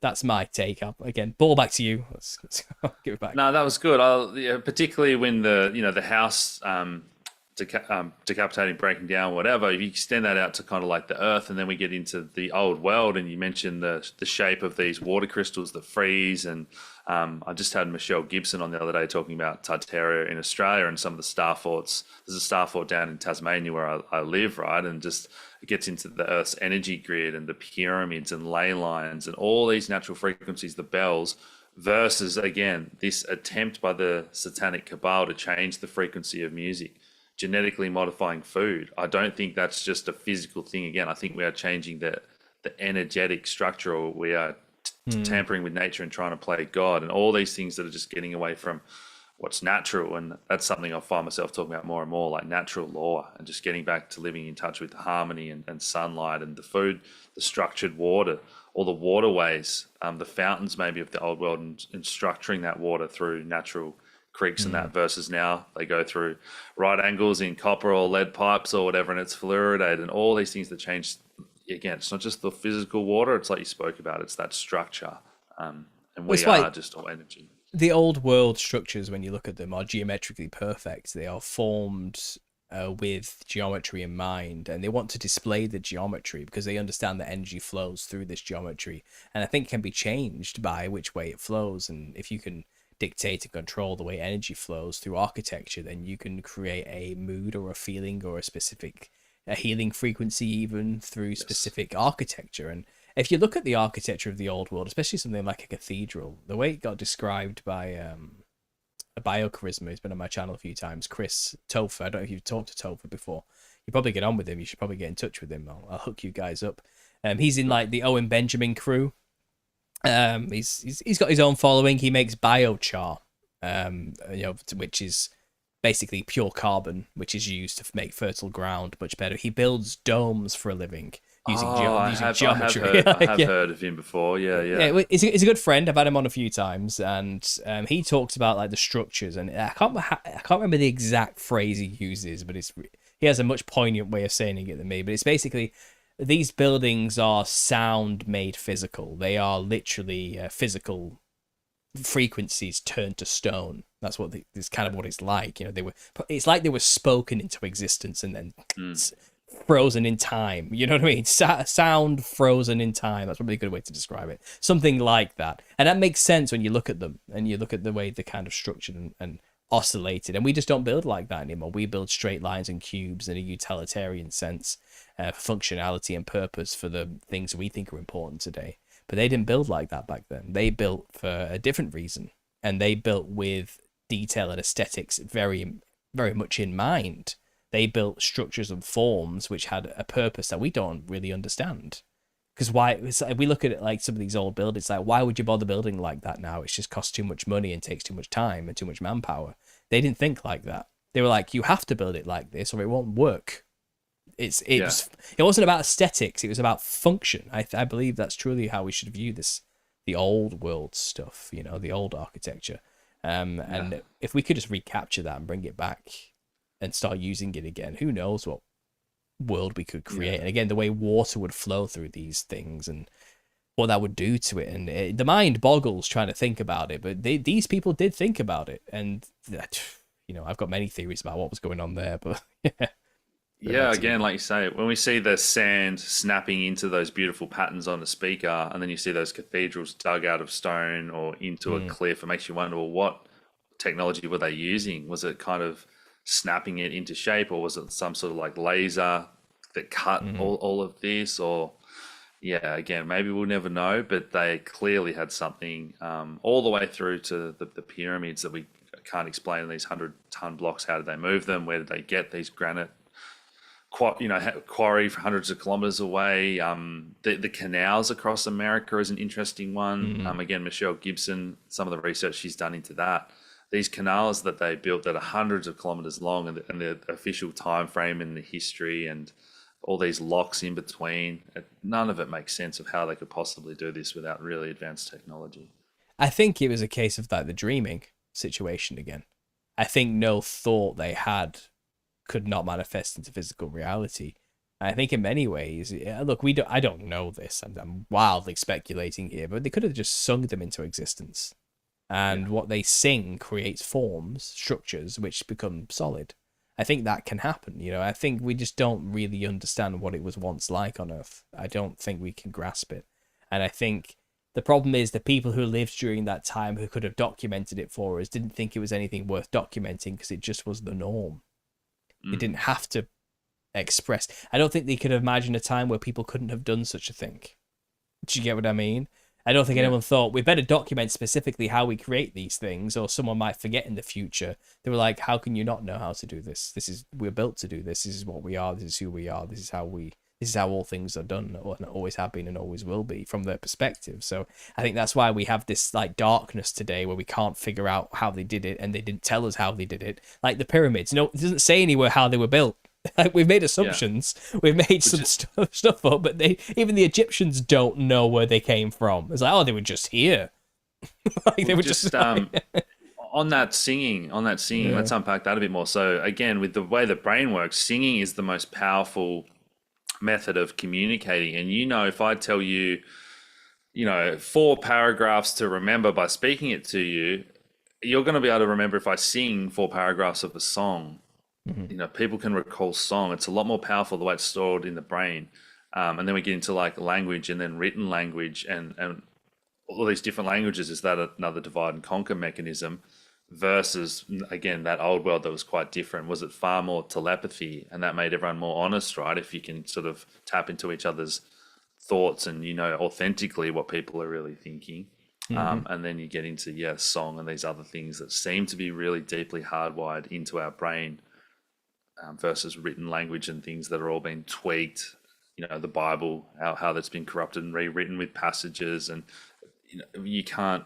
It's harder to manipulate those kind of telepathy or song or things. Yeah. Well, if, like you touched on there, like something like a written book, for example, which is ink on paper, is a very brute force way of communicating. Like words on paper is limited in its means to communicate feeling.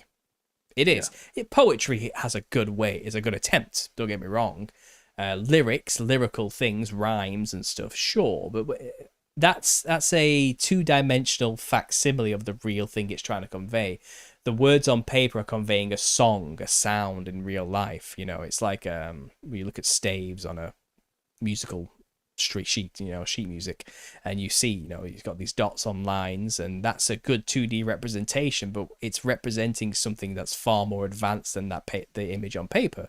And I think it's the same for the Bible. I think the Bible is a good two-dimensional facsimile of what we are trying to express here, of what it's trying to tell us. And I think the Word of God is not a book. I think it's the Son of God. It's Jesus Christ, and it's the Holy Spirit, and it's written on our hearts. They make that clear. It's here. The Word of God is in us. Like it's transcribed onto our very being, our essence, and we know the law, and we know when we break it. We know when we sin. That's consciousness kicking in. That's what we call our conscience. Like this knowing, this innate knowing of good and evil. We know the difference. The law is written on our hearts, and it's dictated through the word of God, Jesus, the Son of God, the Holy Spirit working through us. That voice in the back of our heads that says, you are missing the mark. You are sinning, which is what sinning is. It's a archery term, as Jordan Peterson liked to tell everybody about missing the target. It's the same thing. It is. And I feel like you can ignore that if you're living in materialism. It can almost be non-existent when you fall fully into the world and forget the spiritual aspect of things.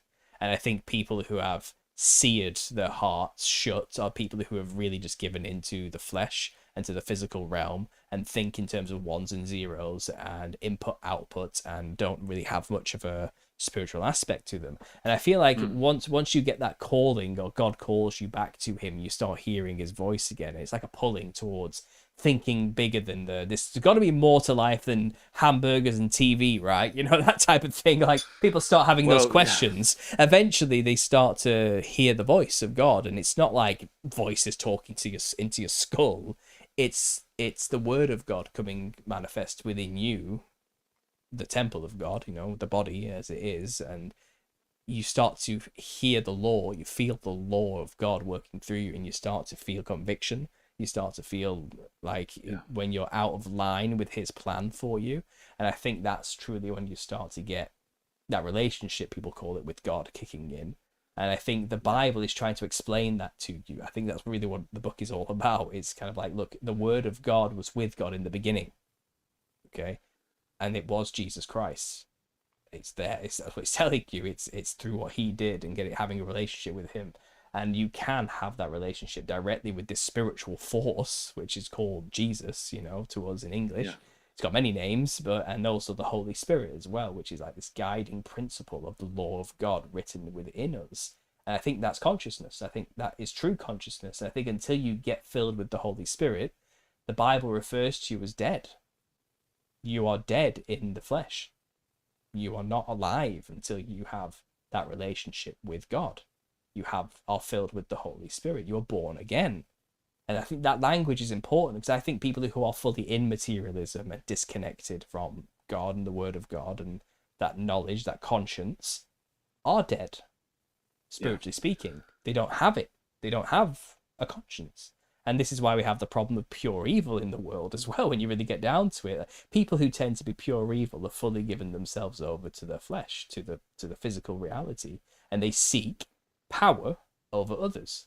And that's for evil. That's the root of it, and that power comes in many forms, be it through money, dominion, force, whatever it is, sexually, physically, there's many ways to have power and dominion over other people.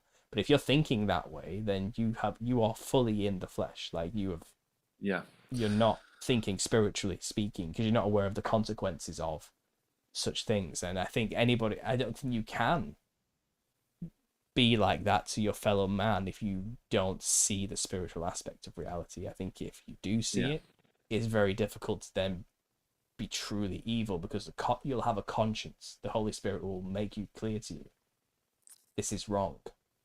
And I've had that experience. I've been there. I've been from one end to the other. As a child, I had my conscience.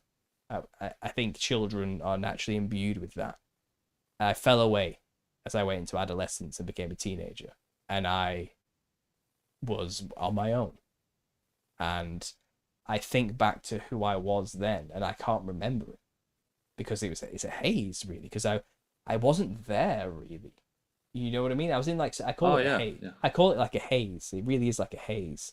People who aren't, like, spiritually awake, they're not living like, there's something different about it. And it's like the moment to moment, not really recording anything. It's hard to explain. Yeah, I know what you're saying, yeah. It's really, it's like a psychedelic principle I'm trying to explain with words here, But they don't know what they don't know. is a good way to explain it. And they're just in their own world that they created for themselves, which is disconnected from any form of spiritual thinking. And all they can create then is thoughts about what they think about things. And then they create this false world that they think they live in, which is just made up of ideas they've had about stuff. And I think people who are spiritually awake drop all of that, and they see the world for what it actually is. If you want to quickly brute force that, then take DMT. That'll show you exactly what's real and what isn't real very quickly, you know? But I think people can do it without the drug. I think God, like I said, we have it built into us. I think God can make it so you see more of what's real if he calls you to out of it, you know? But you have to answer the call. I think God gives us plenty of moments. I've had plenty of moments where I realized, like, throughout life in hindsight, it's kind of like he was always there and he was calling out in some way, and I chose not to listen many times. And I wanted to go my own way. I wanted to do my own thing. I wanted to go explore this thing and have that experience and take that drug and do whatever. I was out for myself. I was selfish. I only cared about my own progress in life, and I didn't care about my effect on other people. Why should I? Why should I care, you know? And I had all of that going on. But then as soon as I asked God for help, because I was hit rock bottom, that's usually how it goes. You have to hit the very bottom and be desperate. And it's kind of like, I need help. God help me, you know? And he will answer that call finally. And then after that day, I had a conscience. Something I know I didn't truly have. And I remember that when I was a child, I felt this way. And I lost it at some point. That's what it feels like. And then suddenly, I'm with you, I'm smoking. Suddenly after that day, you know, I'm smoking a cigarette and I'm like, what am I doing? I'm not enjoying this anymore. Why am I not enjoying this anymore? I've been smoking for 10 years and suddenly now I care about it. And it's kind of why you've been born again. You've changed. Something's happened. You can't go back. That's it now.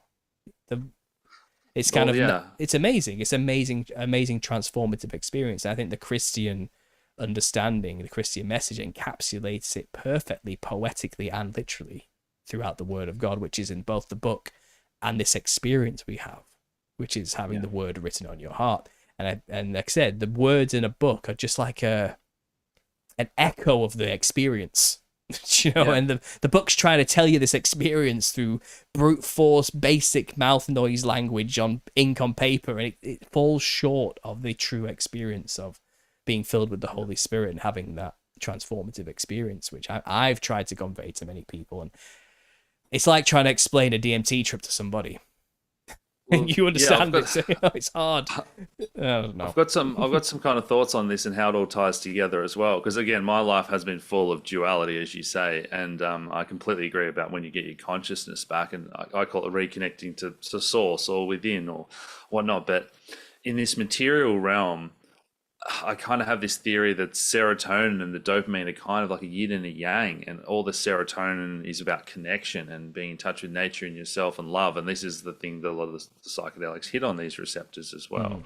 But then the modern world, the satanic materialistic world, is all geared towards dopamine, whether it's the cigarette you can't put down or porn, gambling, drug, money, greed. These are all more service to self versus service to other mechanisms, as you say. So I've heard other people also talk about this as well, that these addictions are the way that these parasites and these entities come in and feed off you, or you want to call it loosh or whatever, these cracks in your spiritual armor that will let them in. And some of these spirits specifically, maybe they were alcoholics, say, in a past life, and this is, like you spoke about before, this is the way for them to get that sensation of alcohol again, all the way through the darkest stuff that they're doing to kids and that sort of thing. It's the same phenomenon where these spirits want that energy. They want to feel that physical reality of this place that we live in, that they are trying to get to and inhabit. And that breaks down your spiritual armor to the point where I've heard guests say, like you said, they feel like they don't even have a soul left. And maybe this to the point of possession where they actually are taken over and physically their eyes can appear different and this type of thing. Versus once you reconnect with yourself, you cut out those bad habits, all these dopamine short-term fixes. It's hard work to get away those parasites, and maybe this is what these exorcisms and stuff are. Again, harsh shortcuts to break these parasitic beings off people. And then you have the opportunity to reconnect with yourself. I think there's as we said, you know, the physical world is a lot more spiritual than we think it is. I think fasting is a powerful tool. a very powerful tool, especially when it comes to parasites. And I think if you want to get all Gnostic about it, or occult, or alchemical about it, as above, so below. And I think if you are heavily parasitically infested, it's likely you've got a lot of demons as well. It's the same thing. It's a mirrored reflection of what's going on in the spiritual realm. And fasting, or what is fasting but denial of self? It's denying the flesh, the carnal things it desires. It's limiting, it's stopping the dopamine hit. That's what it's doing. It's cutting it off at source, the loosh that the parasites want. That's what it's doing. And you're starving them, basically. And the parasites will die. If you fast for like 40 days, you'll be parasite free, which is what Jesus did in the desert.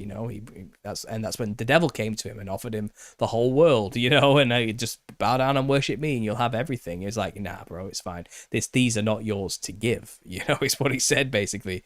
But this is the point. Fasting will help massively with demonic oppression, but also there's this other wonderful thing, which is why it's good news, that because it is all spiritually speaking, Christ did give us the authority to cast them out in his name.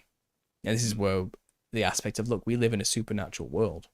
It's not all, can't all just be figured out with some kind of mathematical consciousness code or something like this. We have been given a cheat. We've been given like the God mode cheat codes to how to hack into this, if you want to use that metaphor and stretch it out as far as possible. And Christ basically said, just hit up, down, left, right, L1, L2, a square, egg, circle thing, and you can cast that demon out. Or basically just say, in the name of Jesus Christ, you have no authority here. You need to leave right now. That thing will have no choice but to leave right now. But you have to know your authority. And there's a good way to describe it. It's kind of know your authority or no authority. That's basically how you need to understand it. And Christ gave us that. He gave you that. And it says, look, if you're filled with the Holy Spirit, there's no room for demons. It's that simple. But, if you cast a demon out, in that authority, anybody can do it. But if you're not filled with the Holy Spirit, it's going to come back and it's going to bring its friends with it. So it's not just enough just to simply cast the demon out. You need to take precautions to fill your vessel with something else that it cannot cohabit with. So some spirit's going to be in you. Do you want it to be a demonic spirit, or do you want it to be the Holy Spirit? At the end of the day, which one do you want? Which consciousness do you want involved with you? And I think it might be the Holy Spirit solely deals on serotonin receptors, and it could be that demonic spirits are solely dealing with the dopamine receptors. And it's kind of, maybe that is the case. I mean, this is our language to describe mechanical things we understand about how the brain functions. But if you incorporate the spiritual element into this, and the demonic versus the holy, well, I think, it could be, they are as above, so below. They're working together in some way. And just as like physical parasites in the body could be representative of a spiritual parasitical infection, so can it be that these receptors are also involved in the spiritual endeavor? I can see it. I can understand that could be. I don't know if that's the case. You might know more than me. How did you describe it? It's kind of like the brain's like a soup or something like this, to be on our call. Yeah, like a serotonin yin and a yang. And I don't necessarily think that just like dopamine is only for evil spirits. I think everything kind of in balance, right? Because too much serotonin can be very bad for the body as well. And dopamine can also be healthy. You can be healthily motivated to do good things. But I just think there's something to the fact that a lot of these bad addictions tend to be things that flood the brain with dopamine. And a lot of people will do a lot of bad things in their life for that craving, that addiction, that more dopamine, versus doing what's right. Yeah, I can see that. I can see that. I mean, addiction is primarily one of the main goals of any demon, because I think people don't understand what the purpose of possession actually is. It's not to kill you. The parasite would rather you just keep going and going and going and never realize it's there so he can live forever. That's what parasites want, They'd rather the host didn't figure out that you were in it. Because then the host might do something about it, and I feel like demons don't want you to know that they're in your body. I think they would much rather you just didn't believe in demons at all and think, oh, that's made up stuff and it's just spiritual nonsense, it's all woo-woo, whatever, and then carry on watching your porn, eating your Cheetos, drinking your Coke and playing your video games. It'd rather you did that, because the demon is then vicariously through your senses enjoying all those same things that it got you addicted to, by manipulating an otherwise holy system, which can be used for good purposes, not just bad, the dopamine, serotonin reward systems. And the problem is, if you figure out you've got demons, you'll very quickly start searching for answers of how to deal with it, and then you'll find Jesus. And it'd rather you didn't. It'd rather you didn't go there, because as soon as you figure out about Jesus, you might start figuring out you can cast them out. Then it's lost its home it got very comfortable in. And all of its source of loosh has been cut off. Where am I going to get my porn, Cheetos, Coke, and video games from now, you know? Whatever it wants, you know, whatever pleasure it's after, whatever it is, you know. Some of them want more darker things. Some of them want death. They want blood. They want murder. They want to kill people. They want to feel that feeling again. They want to eat people. All sorts of people who are heavily demonically oppressed can do the most heinous of things. Yeah. And it's because the spirit within them, which is guiding them, it's their guiding force now. It's not the Holy Spirit. It's some other spirit. Well, it's guiding them and influencing them to go and do horrible things. It'll make you think you wanted to do it and you chose to do it, but really you're feeding its desires and its things. And again, it'll delude you into believing anything, but you have a demon in you influencing you. Because as soon as you figure that out, it doesn't take a genius to figure out, oh, I'm pretty sure I heard about a guy who used to cast out demons. What was his name again?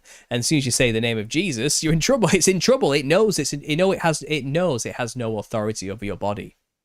It's squatting in God's creation. Okay? It's the temple of God. It's designed for the Holy Spirit, not it. It has no authority to be there. The only authority it has is because you've given it permission for so long, not understanding that it never had the right to be there to begin with. Do you know what I mean? It's kind of it's used like a clever soul contract law legal system against you. But Christ made it very clear. No authority. Like get out. And it did. It has to obey him. Because he is the King of Kings, Lord of Lords. He is master over all things. He has all spiritual authority over everything in creation, given to him by the Father, including the demons. And if Jesus says go, they have to go. They've not got a choice in the matter. It's eviction time. They're being forced out whether they like it or not, type of thing. And he gave you that same authority, and that again for a reason. Why would Jesus' ministry focus so heavily on casting demons out of people? Like, why is it important? Because it is important, because we are in the middle of a spiritual war and there's a danger that we're up against, and he's given us weapons we can use to our advantage in this war, which is still going on now. It's not just a frivolous thing. It's not just about a self-transformation, finding God, which is more important, finding your way back to God and not living in rebellion. All that's important. But he says, and while you're at it, here's some weapons to help deal with those parasites. It's a big part of the whole thing, the whole story. Yeah. Why? You have to take it seriously when you really get down to it. You can't just ignore it. A lot of Christians do. A lot of Christians, I feel like, don't really think about the demon stuff. Then they are living in gluttony and eat too much every Sunday and fill themselves with parasites and really mess it up. And I think there's a lot of problems with modern Christians who want to forget about the whole demon stuff because it doesn't fit in with modernity. But I don't know. I don't care about that. Personally, this gets right in. That's kind of everything I want to talk about in terms of my thoughts on the model of the brain and consciousness. But I think the next step here is like the mark of the beast stuff, right? So if we're going to agree that the brain is not just some computer, then you kind of have to acknowledge that you can't just put some sort of microchip in the brain to improve human consciousness and the transhumanism stuff that the Satanists are all pushing towards, right? So whether it's maybe the 5G and these different frequencies, brain to skull technology and that they're using, again, frequency energy, because you said that, the body is the temple of God or consciousness or what source, whatever you want to call it. And they're very much this attempt, right, to hijack that, whether it be through these frequencies or all the way to now where they want to microchip, brain chip, this type of stuff. Yeah. I think they would like to be able to do such a thing. I don't know if they actually have the capability to really do that. They want to play God, but I don't think they can. And I think they may make plans, but God will laugh at the end of the day because we don't fully understand just how complex it actually is. And we'll miss something somewhere, miscalculate somewhere, which will end up causing everybody who does take such a thing will die or get shot in the foot in some way and it'll backfire hideously. That's usually that's God's sense of humor. That's how it tends to work. In terms of anything that being the mark of the beast, you mentioned like things like Neuralink and this whole body technology interface, whatever that looks like. I tend to err on the side that the mark of the beast already happened in the 1st century. I think the temple was destroyed in the 1st century as well. I think it's all done. I think a lot of prophecy is fulfilled. And I think we're living in a very specific time in the Bible called the little season. So that puts into contention most of modern Christendom, where they're waiting for Christ to still return and establish his millennial reign. I think the millennial reign likely already happened. I think that's where all these buildings came from that we call cathedrals and the rest of it, and this beautiful architecture. I think there was already a resurrection, and people got to live during that time in peace for 1,000 years with Christ at the helm. There was also wars and contention because not everybody got on board. It wasn't all sunshine and lollipops. That's the new heaven and earth at the end of everything, in the renewal, when the parasites are cleansed from the creation through fire and the rest of it, which is coming. That's the next thing. I believe the next thing is coming. So that means no mark of the beast. I think they're recreating a Revelation script right now. And I think they're trying to make it look like the mark of the beast is about to happen because they want people thinking in the wrong time frames to confuse people about where we actually are, which is exactly what Satan would do in a little season where he's released from the pit for a short time. He would do that, and I think we're living in that. So any mark of the beast contender we see, and there's been many, microchips, chip and pin, Neuralink is the most recent one, the chip in the hand, and there's been many marks of the beast examples throughout the year, many antichrists throughout our lifetime as well, and contenders for the antichrist, because they want to keep that narrative going that that's always around the corner. But I think they're going to attempt to do something like a Mark of the Beast 2.0. I think the original Mark of the Beast was just a piece of paper, and it was called a libellus, and I think it was given to Christians in Rome at the time, in the Roman occupation of the lands. And it's kind of, you have to go to the temple, make sacrifices to Zeus or Jupiter, whatever. The Romans had their own version of that. And then you had to be witnessed by a Roman centurion or a general of sorts, who would sign a piece of paper saying you did the appropriate sacrifices in the temple to our gods, and now you can buy and sell in Rome. Do you understand? So that's the mark of the beast. And I think a lot of Christians did do that, and a lot of people didn't, and those who didn't couldn't buy or sell. And obviously it led to further problems. That, I think that fits historically exactly what the Bible was telling them about. And I think a lot of things happened in that time that we don't have any historical records of, that probably did fulfill most of the other prophecies as well. So that's it's like I guess people could call it partial preterism, but it's not preterism in terms of it gets complicated with eschatology and the rest of it. But go ahead, sorry. I also wonder, have you been down the rabbit hole about our second and third chromosomes being fused? I've heard about this, but I've not looked into it. So go ahead. So basically, a lot of primates that we're meant to have evolved from have 48 chromosomes, right? Mm. So we have 46. And so for animals to breed together like a lion and a tiger, to make a liger, to have a giant offspring, you need to have the same number of chromosomes to be compatible. So if we've been genetically modified at somewhere in history, you would have to make our species that you're going to interbreed with have the same number of chromosomes to be compatible. Mm-hmm. And so if we were some sort of primate maybe originally, and then we were genetically modified by the Anunnaki, fallen angels, whatever, then maybe then there's a lot of scientific evidence that our second and third chromosome has been fused. You can just Google this. This is kind of mainstream knowledge, and it's not something that tends to happen naturally in nature. So it's almost like evidence of genetic tinkering somewhere in the past for purposes of hybridization and breeding and stuff. So again, I just wonder if that's another kind of mark of the beast style thing. It's just an interesting tidbit I do think about a lot. Well, I do think just before the flood, there was a genetic engineering going on of humanity. There was some kind of genetic corruption happening. And it makes it clear that obviously the Nephilim were created by a hybridization between angels and man, or women, human women specifically, probably the daughters of Cain. Cain was in rebellion against the Sethite lineage, so he probably worked with the angels to create the Nephilim as a rebellion thing. They're all working together against God, But then they are a very specific creature. They are born of a mixing of genetics, but they're born, they're not. We know where they come from. You get what I mean? And they have to be created through sex. You've got to pass that genome on, you got to keep mating with people. But they were all killed before the flood. It makes it clear they were all dead. All the giants were wiped out. And then mankind took it upon themselves to start genetically engineering themselves to be hybrids with animals. So this is where I think you get mermaids, sirens, centaurs. Actually, no, sirens actually. I gotta get biblically accurate here. Sirens were actually the women who mated with the angels. They became sirens. So something happened to them separate from what I'm talking about here. These are women who were somehow turned into some kind of snake creature to have sex with angel dragons to create monsters and offspring. So that's a siren. But you think of something like a mermaid or a centaur, or a Taurus, half bull, half man, the one that guards the maze, you know what I mean? There's loads of different hybridized types of humans. Think of any like modern day cryptid, you know what I mean? Anything. All the Egyptian gods, yeah. All the Egyptian gods, animal heads, bodies, yeah, and then you've got a Mothman today or something like this, you know? There's a half human, half animal hybrids got genetically engineered around that time just before the flood. And I think it's possible a lot of that corruption that came during that time, because animals were mixed together as well, plants were all mixed together, all of God's creations were just genetically engineered together, and monsters were formed of every kind. You know, you think of like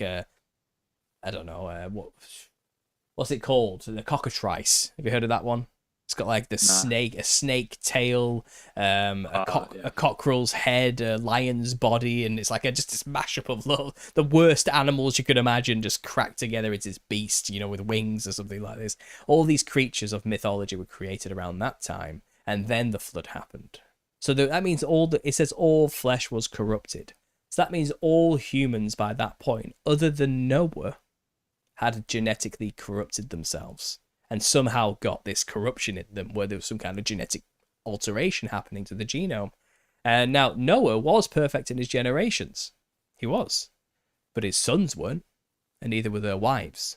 And they also got on the boat. And they also took part in populating the earth. So it's likely some genetic corruption got through to the other side as a result. But God obviously played it out enough that how it would come down the pipeline was watered down and human enough. Do you get what I mean? To the point where it's not going to be a problem for salvation. And it's specifically, obviously, through the lineages where you get Jesus eventually, who has to be a man and to be filled with the Holy Spirit. So there is precedence in the Bible for genetic corruption that has made it through to today, where you might find these odd little things happening. And even today, people are born with tails. Some people are born with horns.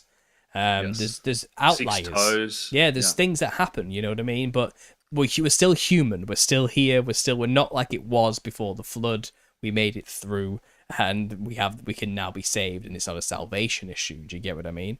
I chatted to a couple of guests I've had on. We were talking about platypuses in Australia and how when they were discovered, a lot of scientists didn't believe they were real because they have claws, but then they've got a duck's bill, then they've got a beaver's tail. And then they're a hybrid between a mammal and a reptile, which, you know, in of itself is quite interesting, right? Australia has these marsupials that are mammals that can lay eggs. So again, is that an example of maybe a little chimera that slipped through that's not too harmful or something? I just find this stuff interesting. It's also extremely poisonous, isn't it? They got a spike that comes out from underneath the palm or something like that. I can't remember what it is, and they can kill you very, very easily. Like they look so cute. It's so odd, isn't it? But yeah, that could be an example of some kind of hybridized creature that made it through to the other side after. Because a flood is a flood. At the end of the day, a mermaid can survive a flood.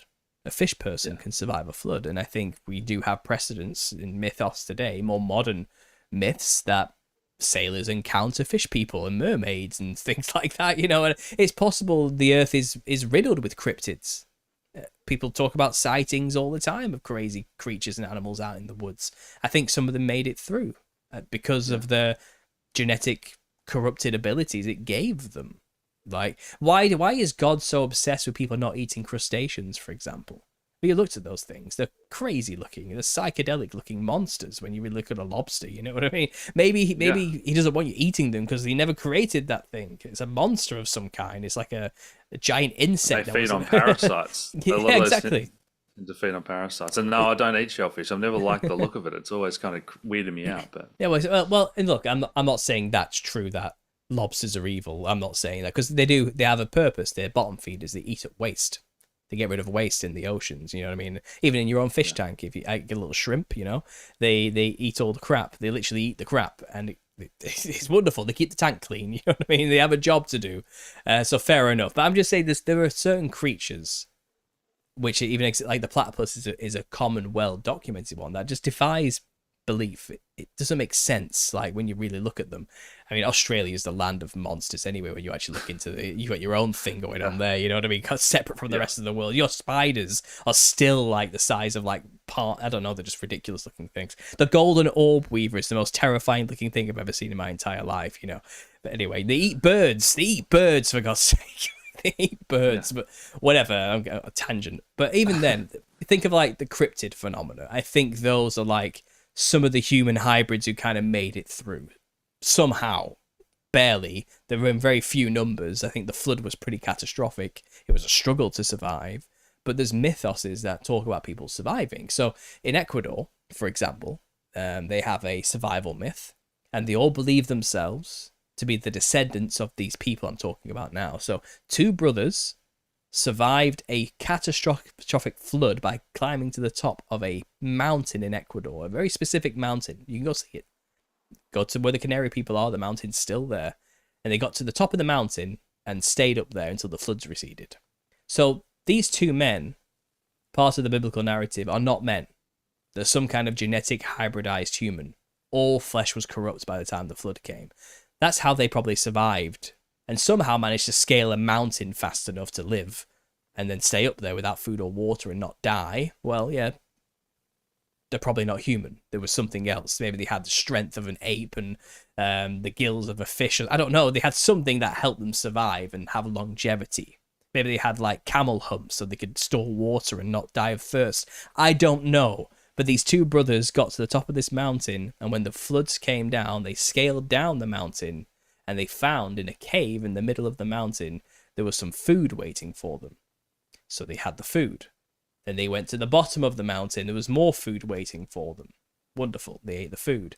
And then they kept returning, the food kept coming, and eventually they discovered it was 2 hybridized bird women mixed with a parrot, what they call macaws. Okay, a macaw, a parrot to most people.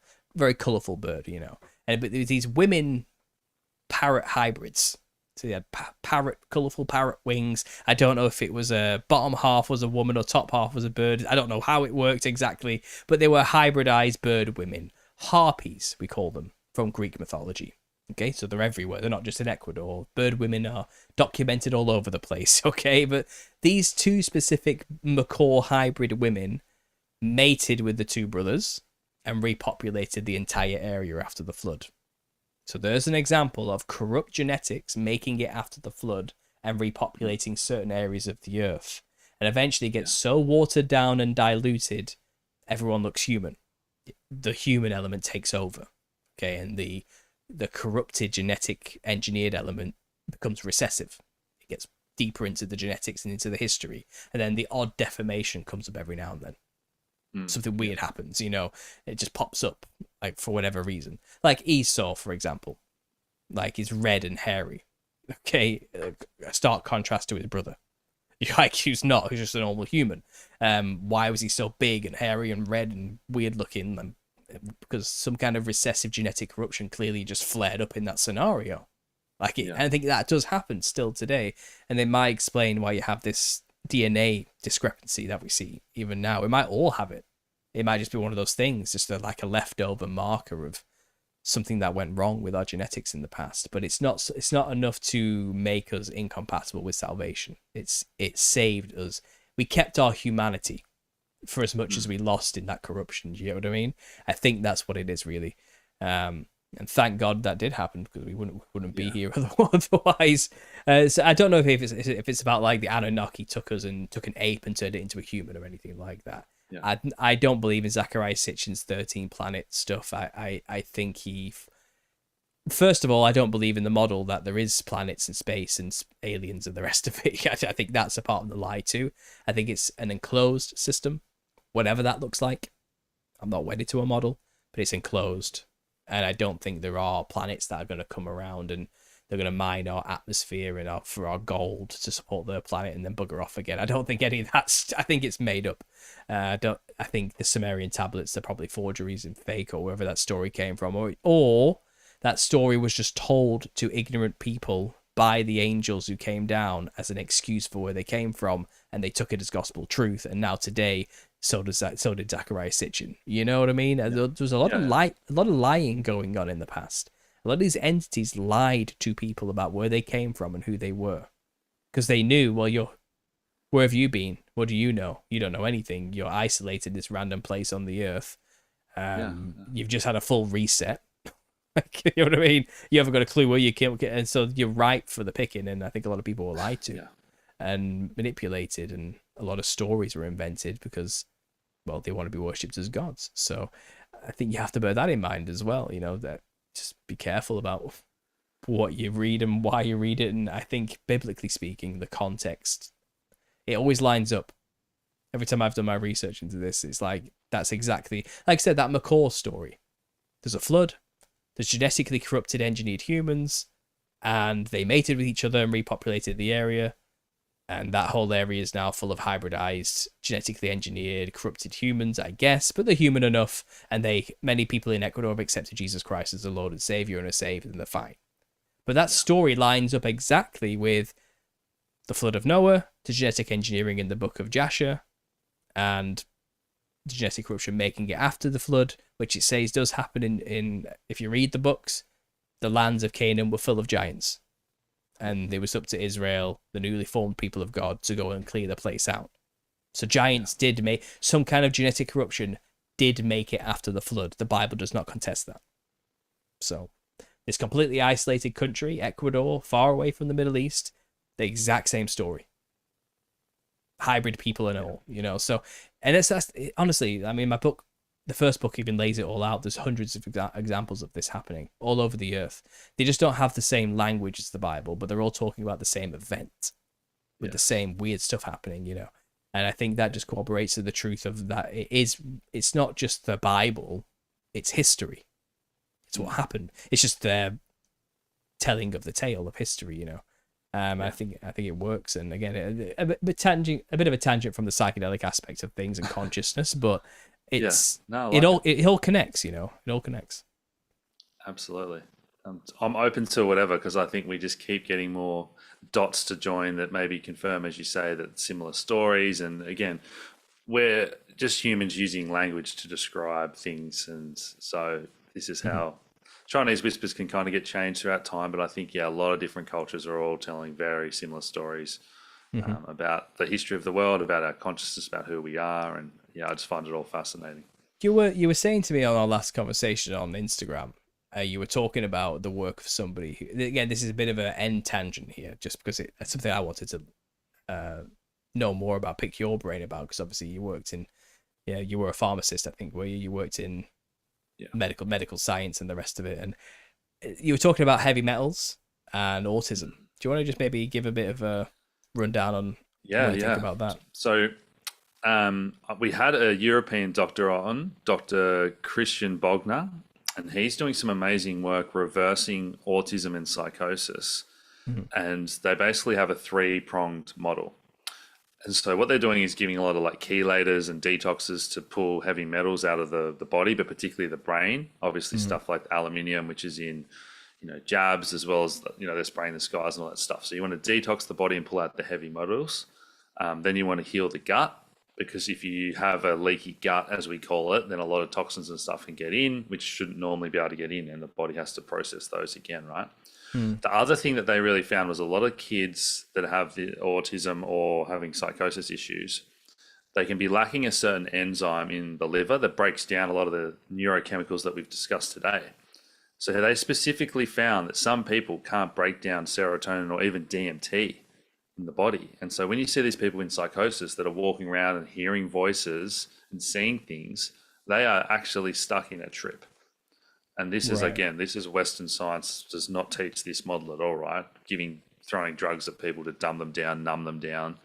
But when they were seeing, he was saying 90% improvement, everything from just maybe minor behavioral improvements, all the way through to kids that were non-verbal autistic that are now talking and becoming normal functioning kids. So this was just fascinating stuff. And again, that ties into the brain and these neurochemicals modulating our reality and our perception. And when your body, whether it's a drug or a deformity or whatever, can't process that serotonin or DMT, and these people are stuck in this psychotic trip. Interesting. Yeah, because I just thought it was interesting. Like autism is kind of akin to a form of psychosis. It's just it struck me. It struck me as like an interesting understanding, really. And I'm no stranger to chelation myself. I have hemochromatosis, so I iron overload. You probably know what it means. My dad has that. Yeah. Yeah, it's rough. It's not great, honestly. I'm lucky I got it when I was quite young. I discovered I had it young, so I can get regular venisections and keep on top of it, and I'll never get organ damage. Hopefully, it might get me in the end when I'm old, but I'm not going to, certainly not anytime soon. You know what I mean? So I'm quite lucky in that respect. Most people don't catch it until it's too late. Like they're in the 50s or 60s and they've already done the damage to their organs. So I'm blessed in that respect. But I did a lot of chelation as much as I could prior to starting venisections. And I found green tea is actually a wonderful chelator of heavy metals. Like I just discovered this. And I managed to knock down my iron levels by a good 300. Well, that's quite a lot. Just on my own in the 2 months waiting for venisections, which bring them down way faster. Like just taking it straight out of your body through the blood is way faster, you know. But it did work. Green tea alone, I found, was a really powerful chelator. I was really surprised at how good it was. And yeah, so I'd recommend that to anybody. But I think the whole pulling heavy metals out of the body situation, I mean... Is zeolite the best? What's the best way of doing it? I heard zeolite's probably a good one. I do have some of that. I've not used it that much. And I've got a young boy, you know, and I'm just curious about getting heavy metals out of kids. And it's just something I'm interested in. You know what I mean? Yeah, I mean, I haven't never taken zeolite personally, but a lot of people do say that is one of the stronger ones. Probably some of the safer ones are sauning and sweating. Yeah. To get toxins out of the body. And then you've got your greens powders like I want to say I've got chloroform on the mind, not chloroform. It's you know, they're just the powdered greens, spirulinas and corellas. That's what I'm thinking of. So yeah, they're very good. And then you've got some of those stronger ones, even like is it borax people talk about, and zeolite and that type of thing. Charcoal, yeah. So they're kind of the basic ones, but you want to just be trying to get those things out of your environment in the first place, because it's no good if you don't clean up your environment and you're doing detox and then the levels are going to still build back up, right? But yeah, and obviously not vaccinating 70 to 90 times depending what country you're in with these aluminiums and all this stuff that are in the shots. Yeah, no, well, that's a given. That goes without saying, but it's one of those. I think I've heard in the UK, a lot of people are not vaccinating anymore. Like a lot of people are not vaccinating the kids. It's dropping dramatically, the numbers, mainly as a fallout of mistrust because of the COVID situation. Mm-hmm. They're like, yeah, I don't trust the government anymore. I'm not putting anything in the government officers in our children, and they are dropping numbers rapidly. I know they are for a fact. So like I've looked into it, which is good. That's good. Good news all around. But it's one of those things where like you can lose everything just for saying it. You know what I mean? Like it's one of those holy doctrines of modernity that you must vaccinate, and I that can't keep up, because again the poisons in those things are just it's bad. There's like a massive really push in Australia at the moment because the same thing's happening, and it's every politician from national level down to local councillors. I don't know if they've all got a memo, but every day on Facebook now, roll up your sleeve, COVID, flu, RSV, stay protected, it's free. But then in the comments section, this is what gives me hope. Like 90% of comments are just ripping on these people, and people have woken up. This was not happening pre-COVID. Yeah. No, not at all. So something good, something shifted in the consciousness of people there, which is good. That's good news. Yes. So it's not all doom and gloom, but I mean, that's not, you get the childhood vaccinations, which again, the list is too long anyway for putting any tiny body. It's just ridiculous. But then you get the people who do go for these yearly boosters on things they just don't need. God gave you an immune system for a reason. Let it work. Let it do its job, you know. That's good. Right, well, we've come up to over 2 hours. We're on 2 hour 10. I've been online for now, and we've been talking for quite a while. So I should probably start wrapping this up. Otherwise, no one's going to watch the damn thing afterwards because it just looks too long. So we'll start wrapping this up now, Alex. But it's been a good conversation. I've enjoyed this. It's been good to have a bit of a back and forth with. I don't think we have much disagreement on many things. But obviously we come from different angles, which is always healthy to have that conversation. So I really appreciate you coming on and doing this. Do you want to let the guys know where they can find you and listen to what you have as well, and any links you want to share? I'll make sure to put them in the description after the show as well. Yeah, thanks for having me again, Paul. Always great chatting and fleshing out those different opinions. And we're all on the quest for truth, right? So, just Nuggets News on all our socials, and we cover everything from government corruption to the spiritual stuff. Just trying to break down what's going on, particularly in Australia. As we really are a test bed, and we really are. A lot of people are still asleep here. We've been badly indoctrinated, so that's kind of my mission. Yeah. Good stuff. Fantastic. Yeah, guys, go check out his work. Like I said, you can just click on his name on the title of this video and it should take you to his channel, because I did put the @Nuggets News. So go check out, go subscribe. And yeah, you've been in the game for a while, like I said, and you've got a huge backlog of interviews I saw on your channel as well to go and check out. So go and subscribe to Alex. Thanks for being here, everyone. Thanks for listening to this. I hope you've enjoyed this conversation. I know I have. Stay in touch, Alex. We'll do this again sometime. Awesome. Thanks, man. Take care. Okay. God bless. There we go. We'll come to the end of that meeting. And yeah, guys, thanks for being here. Thanks for listening to this. I really appreciate it. I know it's going later than usual. I'm going to get to bed. It's 1:45. I'm done. It's the morning. If you want to support me and you like what I do, please go over to Patreon. A brand new video uploaded on there. A live show which was done just before this one.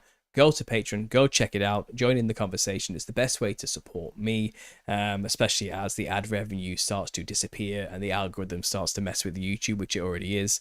It's the support on Patreon that really helps me keep doing this as much as I can do this. So if you think what I do has value, please go and support me on Patreon. I really appreciate that. If you also want to get yourself a copy of The Nephilim Like Clowns, go to Amazon, audiobook available as well. And I do have one copy of The Nephilim Look Like Clowns left, hardcover. If you want a signed copy, email me at understandingconspiracy@gmail.com and I'll get that out for you as well. But I'll leave that there, guys. I'll be back soon with more videos as always. And yeah, God bless.